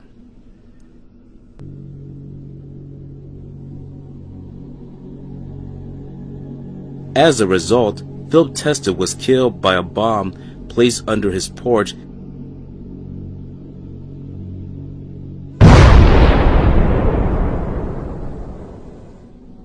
And the city of Philadelphia lost 2 godfathers in less than a year. By the time Philip Testa's funeral was being arranged, Frank Chicky Narducci was there, along with all the other members of the Philadelphia crime family from Atlantic City and South Philadelphia, come to Philip Testa to arrange the funeral and wake. And Frank Chicky Narducci said, "Nick, isn't this awful? Those no good Irish motherfuckers did this to our friend." As Nicky Scarfo did not believe Frank Chicky Narducci's statement. He was already aware that Philip Testa told him that he felt that Chicky Narducci was making a move to kill him. So therefore he plays dumb and says, "What can we do, Chick? We just need to see what happens." Chicky Narducci was then unassured of what Nicky Scarfo was saying. Chicky Narducci comes up to my uncle and says, "Pete Casella wants to see you after a way to sort some things out. We want you to come to John Capello's house." Now John Capello, who was a captain, is Pete Casella's brother-in-law. His house is where Philip Leonetti got made. These guys knew my uncle was making moves with the other captains, and my uncle was almost certain that Pete Casella was in on the plot against Phil Testa with Chicky Narducci. So this is it. This on the other sit down with my uncle. My uncle tells Chicky, "I'll be there. Me and Chucky will come." And Chicky says, "Good. We'll straighten things out." Now I'm standing there and I'm hearing all of this, and I look at Chicky Narducci dead in the eye and I say, "I want Johnny Capello to come with me and Lawrence at the 9M bar as insurance." He leaves with my uncle, and Chicky comes back from the meeting, and if anyone else but my uncle or Chucky walk through the door, Johnny Capello will be dead before they would get their guns out. Do you understand me? Now Chicky's taken aback as he has a stunned look on his face, and my uncle has a half a smile on his face, and he's proud that I spoke, and says, "That's what's it. That's what it is." Johnny Capello waits with my nephew until me and Chucky get back. Chicky kind of stammers a bit and says, "Okay, Nick, we just wanted to talk, that's it." And my uncle says, "Fine, we'll be there." When Chicky walks away, I call him "Give me a look." I guess he felt that because he was a capital regime and I shouldn't talk to him like that. But I was just a soldier, and he was right. But if these guys weren't playing by the rules, why should I? So this new conspiracy is beginning when Narducci and Casella, Pete always had the kid around him, this Marinucci kid. He didn't get down on anything, but he was supposed to have a lot of balls, this kid. Casella just had him around, like a bodyguard. It was Chicky Narducci and Pete who planned this thing. The reason they used a nail bomb is so they wanted to make it look like the roofers did it. Because they know in the mob, we're not allowed to use bombs, because then the FBI will get involved. So Testa gets killed, and right away, Pete Casella, as underboss, tries to take over. On the night of Philip Testa's wake, Nicky Scarfo and Salvatore Chucky Merlino were summoned into the meeting at the Buckeye Club, a private social club in South Philadelphia, where Casella and Narducci had set up a shop. Merlino's, Scarfo's oldest friend, had been initiated into the organization a year earlier by Testa. He and his brother Lawrence Yogi Merlino, become two of Scarfo's most trusted allies. Salvatore Chucky Merlino was Scarfo's man in South Philadelphia. Lawrence Yogi Merlino, who moved to Margate, New Jersey, headed up to the construction company that literally paved the mob's way into the casino building boom, and established Little Nicky as a force to be reckoned with within the organization. Narducci tells Casella that if they whack out Phil Testa and Casella becomes the boss, he would give Casella $1 million so he could retire to Florida and he could name Chicky Narducci the boss. This is how bad Chicky Narducci wanted to be the boss. He was willing to pay $1 million for it. Now Chicky had 2 tons of money, he had millions of dollars, but he didn't have no real power. The fall. Frank Chicky Narducci was in a bad spot. While it appeared that he was a multi-millionaire mob capo and survived the bloodletting in the aftermath of the Bruno and Testa killing, Narducci faced an adversary with greater might than Little Nicky Scarfo, Rico. Narducci was one of the several defendants named in a 1980 racketeering indictment brought by the U.S. Attorney's Office in the Philadelphia aimed at dismantling the Bruno crime family. The RICO, also known as the Racketeering Influence Corrupt Organization statute, had become the federal government's most reliable weapon in the war against organized crime. Within the scope of a RICO prosecution, the government first had to prove the defendants were members of the organization and the organization had engaged in illegal activities. The government had to show that each defendant had participated in at least 2 predicate crimes on the behalf of the organization. Predicate crimes covered under the RICO statute, including facilitating illegal gambling operations, loaning money at usury rates, the trafficking. The RICO indictment charged Narducci originally, including Angelo Bruno and Philip Testa, but both men had died before the case was brought to court. Jury selection began on January 4, 1982, inside the federal courthouse, located on Market Street, a few blocks away from Philadelphia's Old City neighborhood, which is one of the most historic areas in the United States, home of the Liberty Bell and the world-famous Betsy Ross House. Old City is where the Declaration of Independence was first read and the Constitution of the United States was written.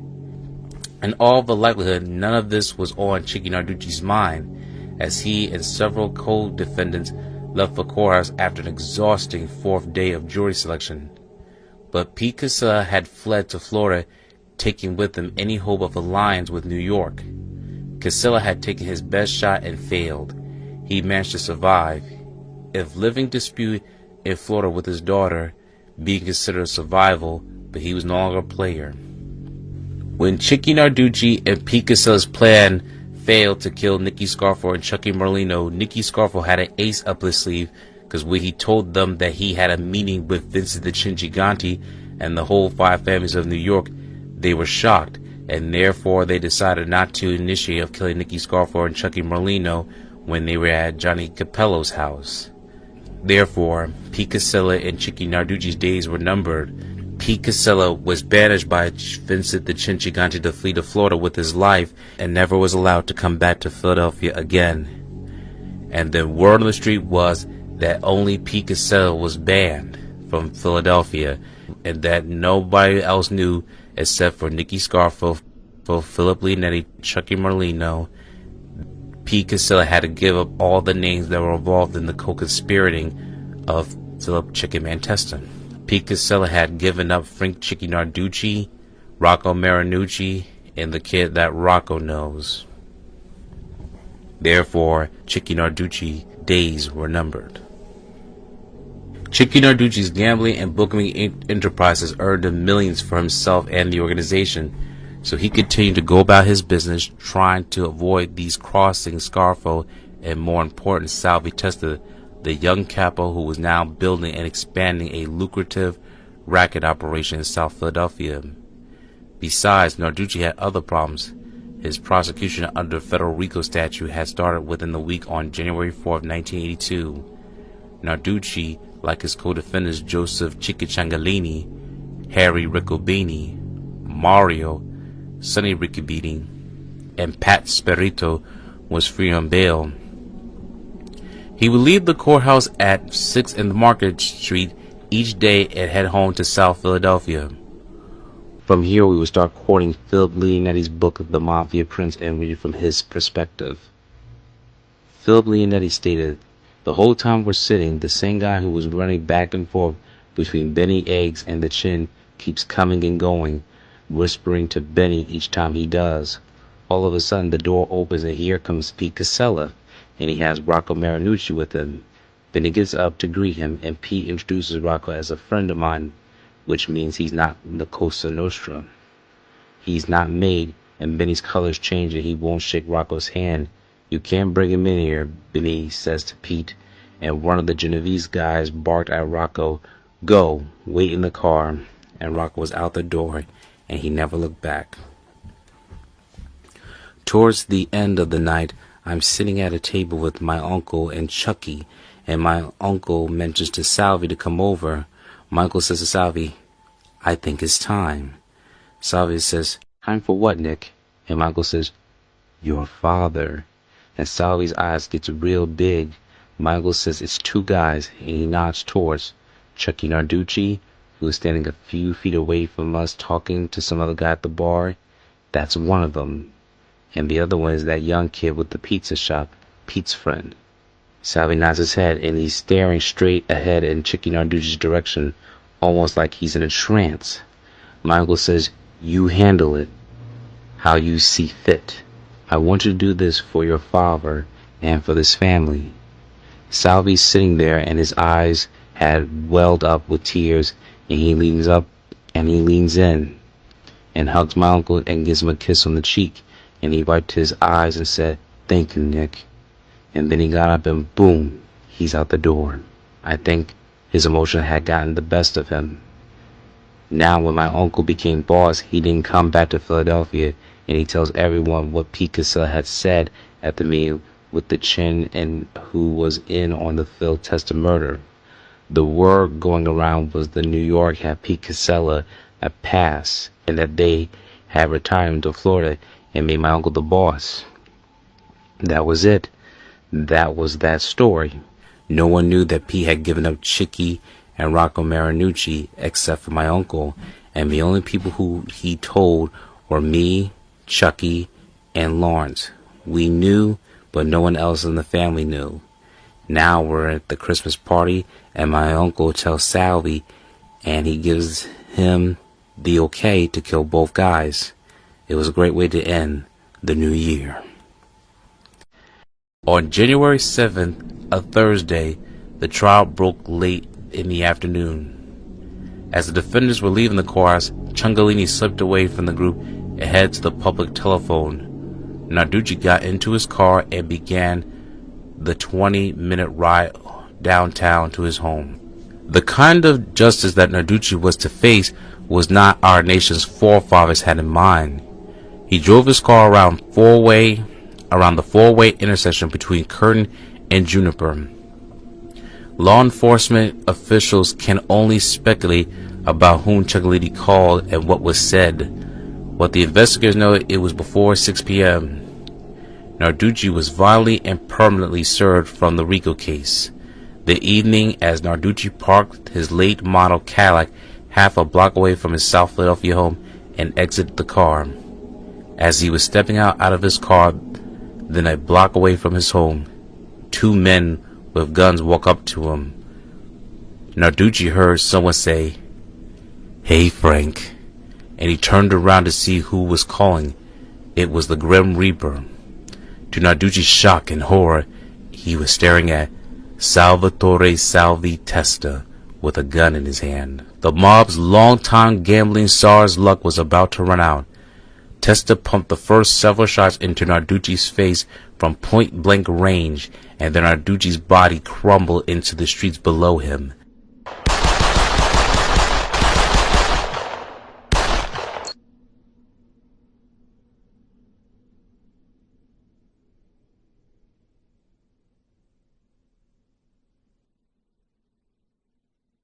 Police say it happened around 5:45 this evening, about 1.5 hours after he left his federal racketeering trial in Independence Mall. Frank Chicky Narducci parked his late model Cadillac Seville near the alleyway on Curtin Street, about 50 yards from his home around the corner in the 3200 block of South Broad.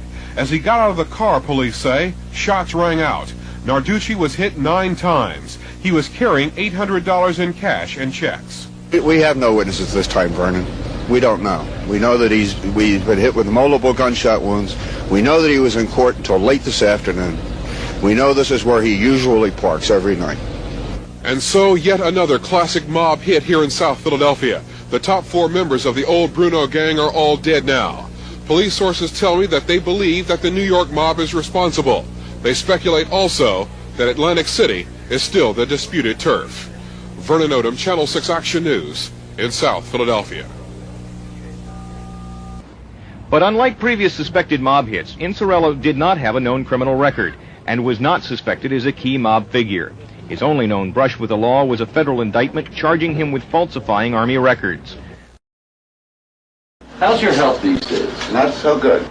But it was a 12-gauge shotgun and not poor health that killed off 69-year-old Bruno. So the wars began, and of these 3 men who took control after Bruno's death, only Scarfo is left. Philip Chicken Man Testa, blown up by a bomb on his front doorstep. Frank Chicky Narducci, shot 10 times. Experts say what's at stake is control of numbers rackets, loan sharking, and drugs. Scarfo is said to want it all, and the battle has...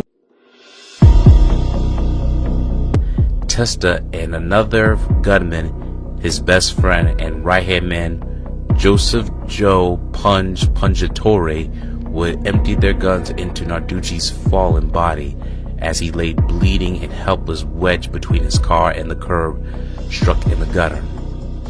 When it was over, Narducci was dead, having been shot 10 times in the face, head, neck, and chest. Salvi was on cloud 9 after he killed Narducci. That's how much he hated him for what he had done to his father.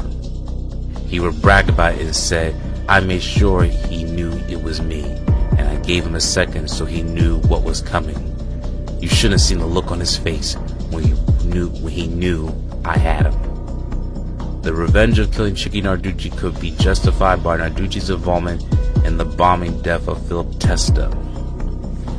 But Scarfo's next killing seemed to be rooted in only pure evil and vindictiveness. Narducci died bleeding in the gutter. Several years later, Caramandi, Nick the Crow Caramani, Thomas Del Giorno identified the shooters in the Narducci killing as Salvatore Testa and Joey Pungatore.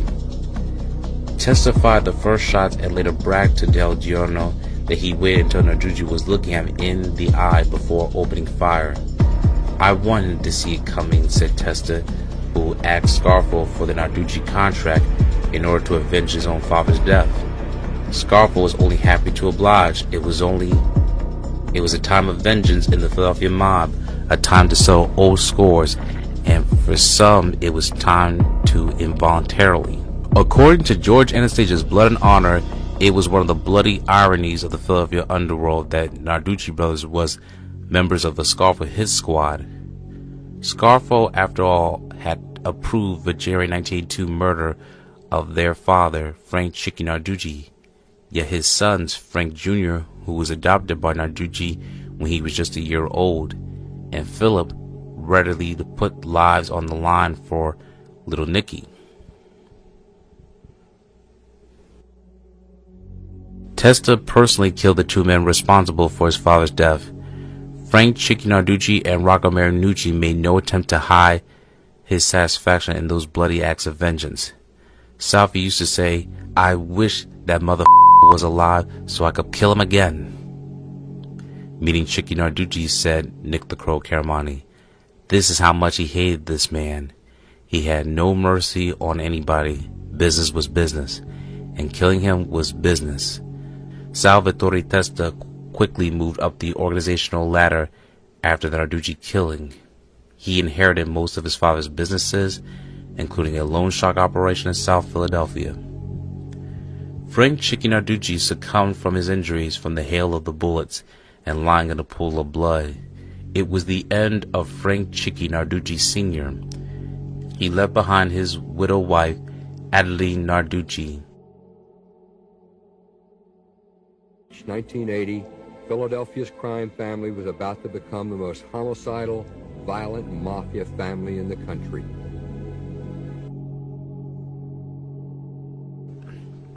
He left behind his widow wife, Adeline Narducci, his children, Susan Baldino, Philip, and Frank Chicky Narducci Jr., whom he adopted, and more.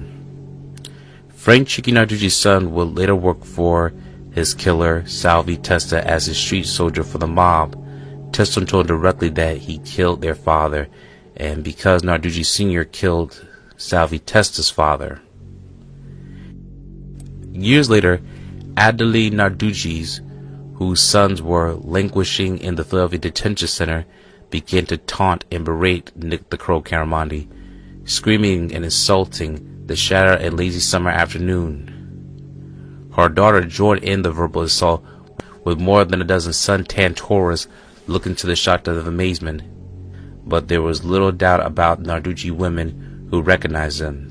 Their anger and hostility, however, probably saved his life if they had not shot it out.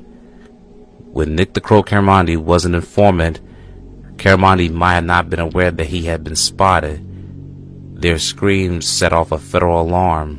Within hours, the FBI had closed down the Ocean City condo and spirited Caramandi to another, more secure location.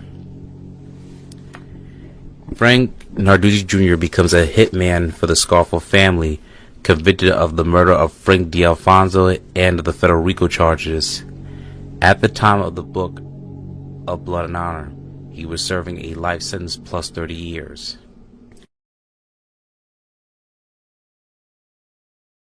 Salvi Testa had started 1982 off by killing Chicky Narducci, one of the men responsible for the bombing death of his father on March 15, 1981. The other killer, Rocco Marinucci, thought that Scarfo and Testa were unaware of his involvement in the Philip Testa murder. That's because guys in Salvi Testa's crew have been referring burglary jobs to Marinucci, who in addition to making pizzas and nail bombs, was also a renowned burglar. Right after Salvi killed Chicky Narducci, he went and grabbed Chicky's two sons, Frank and Philip, and brought them in. He told them, "I killed your father because he killed my father." Now Frankie and Philip were around La Cosa Nostra all of their life through their father, so they knew the rules. Frankie was a made guy, and he was a part of Salvi's crew. Now when Salvi tells them this, they knew there's nothing they can say or do about it. If they tried to retaliate or anything like that, we would have killed them, both, and they knew it. So they accepted it for what it was, and everyone moved on. Now at the time, Frankie Narducci was tight with this Rocco Marinucci, the kid who made the bomb. So Salvi's crew, which included both Narducci brothers, are feeding this Rocco little jobs. And Rocco and Salvi's guys are making money together. And Rocco thinks he's in the clear. But this is a trap. Salvi's guys tell Rocco, "We need you to help us open a safe. We think there's a couple million there." So Rocco and Salvi's guys go to the Buckeye Club in South Philadelphia, which is Frankie Narducci's place, to go over the plan to get the safe and get the tools they needed. Rocco is thinking, this is it. This is the score of a lifetime. Now this whole time, Rocco is dealing with guys in Salvi's crew, but never Salvi himself. So they get to the club, they go inside, and the lights are out. Frankie says, must be a bad bulb. The other guys come in and Rocco is asking them if they brought flashlights so they can see, but the place is pitch black. Frankie says to Rocco, there's some flashlights in the back room and there's a light switch back there. See if there's working. Rocco finds a string hanging from the ceiling and pulls it, and a dim light goes on. As Rocco turns around, instead of seeing the flashlights, he sees Salvatore Testa, the Grim Reaper, who will be striking again. Testa and his crew were known in the law enforcement circle as the Young Executioners, lived up to their name by stride. Salvi told me afterwards that he bought a bag of M80s and cherry bombs like the firecrackers you see on the 4th of July. He wanted to torture this kid within an inch of his life, and then when he was ready to kill him, he wanted to put the fireworks in his mouth and keep setting them off until he died. But the problem was the saliva in his mouth made it difficult to light the firecrackers, so they kept beating him, and every time they wouldn't light. So finally Salvi pulls out a gun and empties it into this kid's head. Then they stuff 3 of the firecrackers into his mouth to send a message that the killing was payback for what happened to Salvi's dad. The firecrackers weren't the only message that Salvatore Testa and his Young Executioners would send. They purposely committed the murder on March 15, 1982, the 1-year anniversary of Philip Testa's death. In less than a year, Nicodemo, Little Nicky Scarfo, had established his verge ongoing organization as the most ruthless regime in history of the Philadelphia mob. Gone were the docile dawn of days of Angelo Bruno. Nicky Scarfo was a gangster, and the men around him were stone-cold killers. This is exactly what my uncle wanted. He wanted people to be afraid of us, and they were. Everyone was scared to death, and for good reason. Scarfo and Leonetti had turned Atlantic City into the Wild West of the 1970s with several high prolific gangland killings, and now they were doing the same in the streets of South Philadelphia. When Scarfo and Salvatore Molino were summoned to the Buckeye Club in the night of Philip Testa's wake, Casella, Narducci, and several other associates, including Casella's young protege, Rocco Marilucci, were waiting for him. Meanwhile, the police continued stumbling upon over the bodies of mobsters and mob associates, and although the police had questioned him about the Testa contract, they were never able to gather enough evidence to link him to the bombing. Now, it didn't matter. This is timing and circumstances surrounding his death confirmed his involvement. Marinucci had been shot repeatedly in the head and chest. His hands were tied in front of his body with clothing line. His corpse was found on Federal Street in Southport, Philadelphia, Pennsylvania, and bullet wounds to the neck and chest and head. And here is some of the archive footage that we will show you now.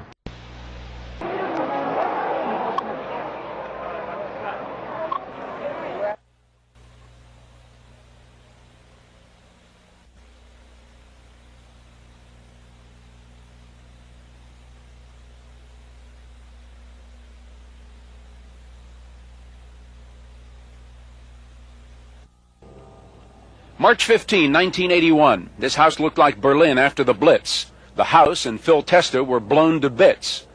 Police tell Action News that across the street from that house, that night, a van belonging to Rocco Marinucci was parked. They say it's no coincidence that 1 year to the day later, Marinucci was murdered and that 3 cherry bombs were stuffed in his mouth. Police say it looked like a case of mob revenge. This is the 1980 report of the Philadelphia Crime Commission, authored in large part by Gino Lazzeri, former FBI agent. We talked by phone tonight about Rocco Marinucci. Well, that's identified basically as a guy that likes to talk. He's a tough guy, let's just say that, tough little guy. Exactly 1 year ago tonight, Phil Testa's house was bombed, and a van which they say belonged to Marinucci was parked across the street, and there's speculation that he was killed today in retaliation for having killed Testa. That makes a lot of sense, Mark, in view of the fact, that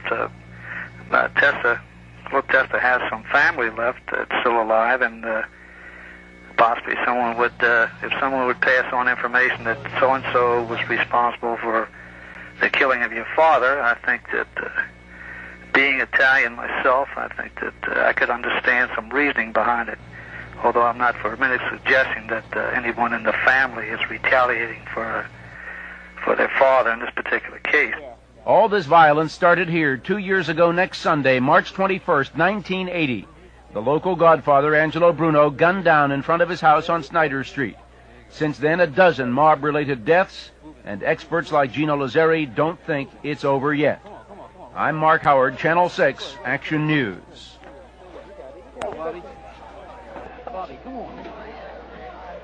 Frank on the scene also knows that Marinucci's cheeks were puffed out.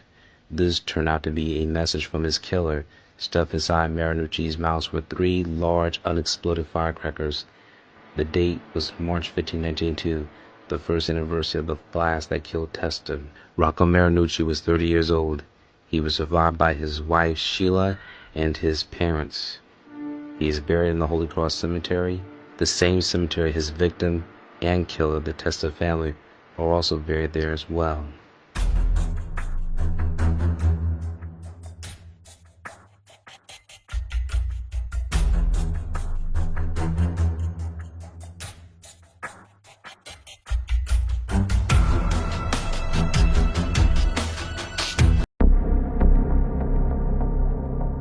The funeral.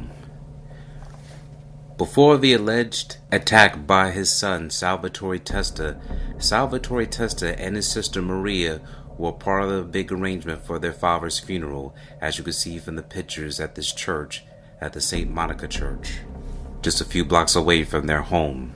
We are also going to be showing you other different photos that took place during his funeral, but this is where Philip Testa's funeral was taking place, and then he would be laid to rest at the Holy Cross Cemetery at Yane, Pennsylvania, the same cemetery where Angelo Bruno, his predecessor, is also buried, along with his family members.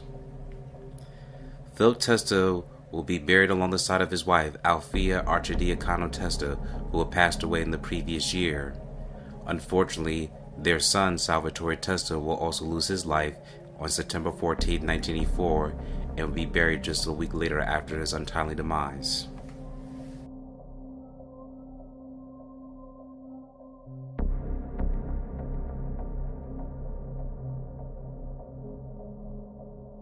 Salvatore Testa funeral procession arrived at St. Paul's Catholic Church in South Philadelphia shortly after 10 this morning. Among those arriving was Testa's sister, his grandmother, and a girlfriend.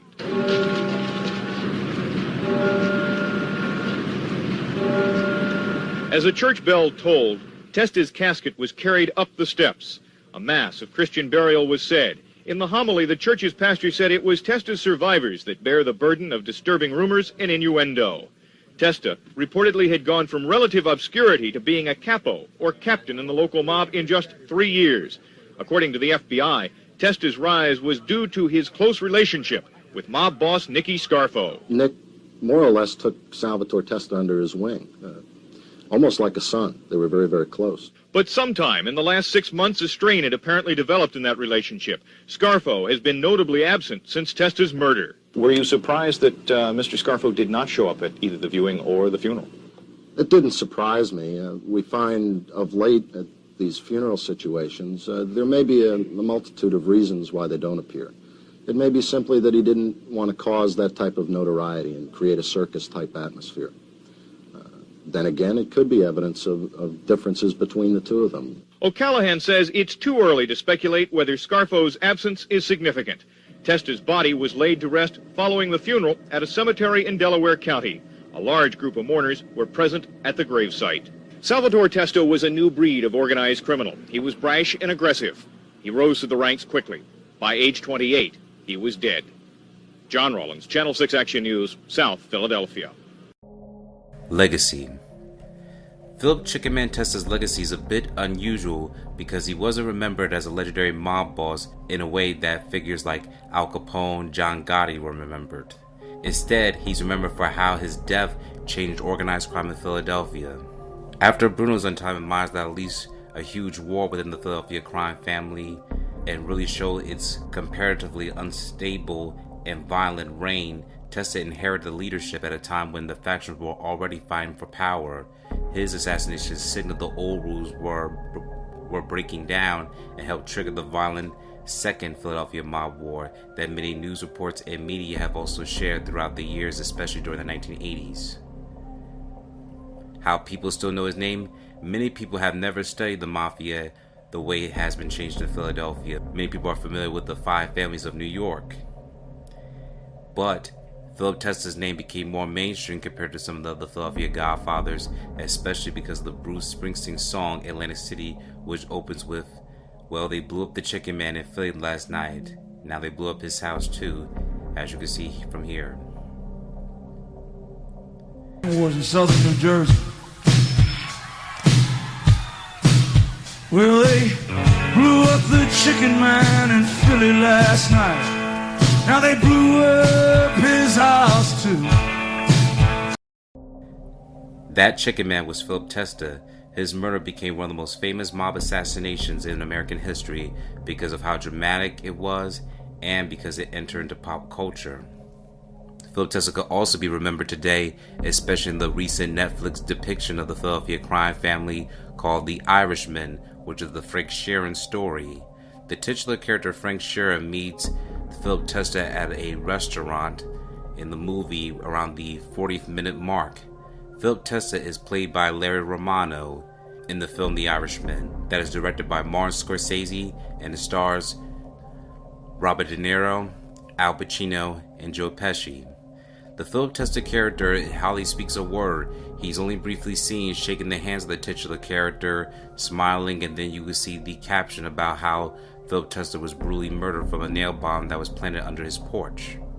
So that is the only depiction of Philip Testa that has never been caught in the mainstream media outside of documentaries. What happened afterwards?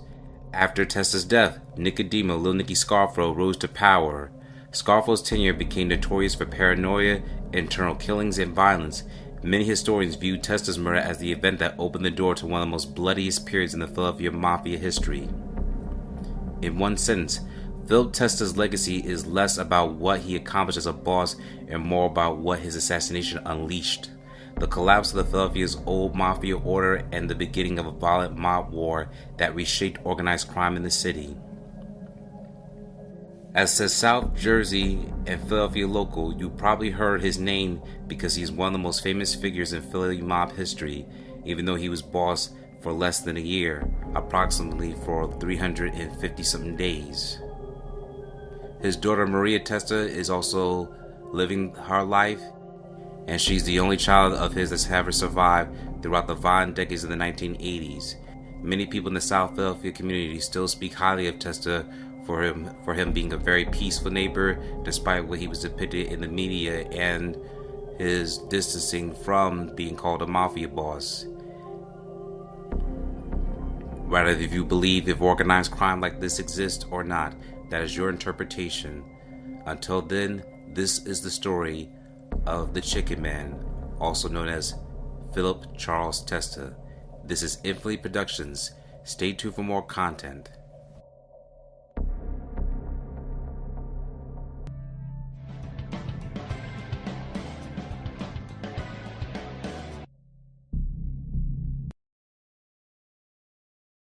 Thank you for watching this video. Please subscribe to our channel and check out more of our content. Feel free to give your feedback and suggestions on what we should do next in the comments. This is Infinitely Productions. We love ya.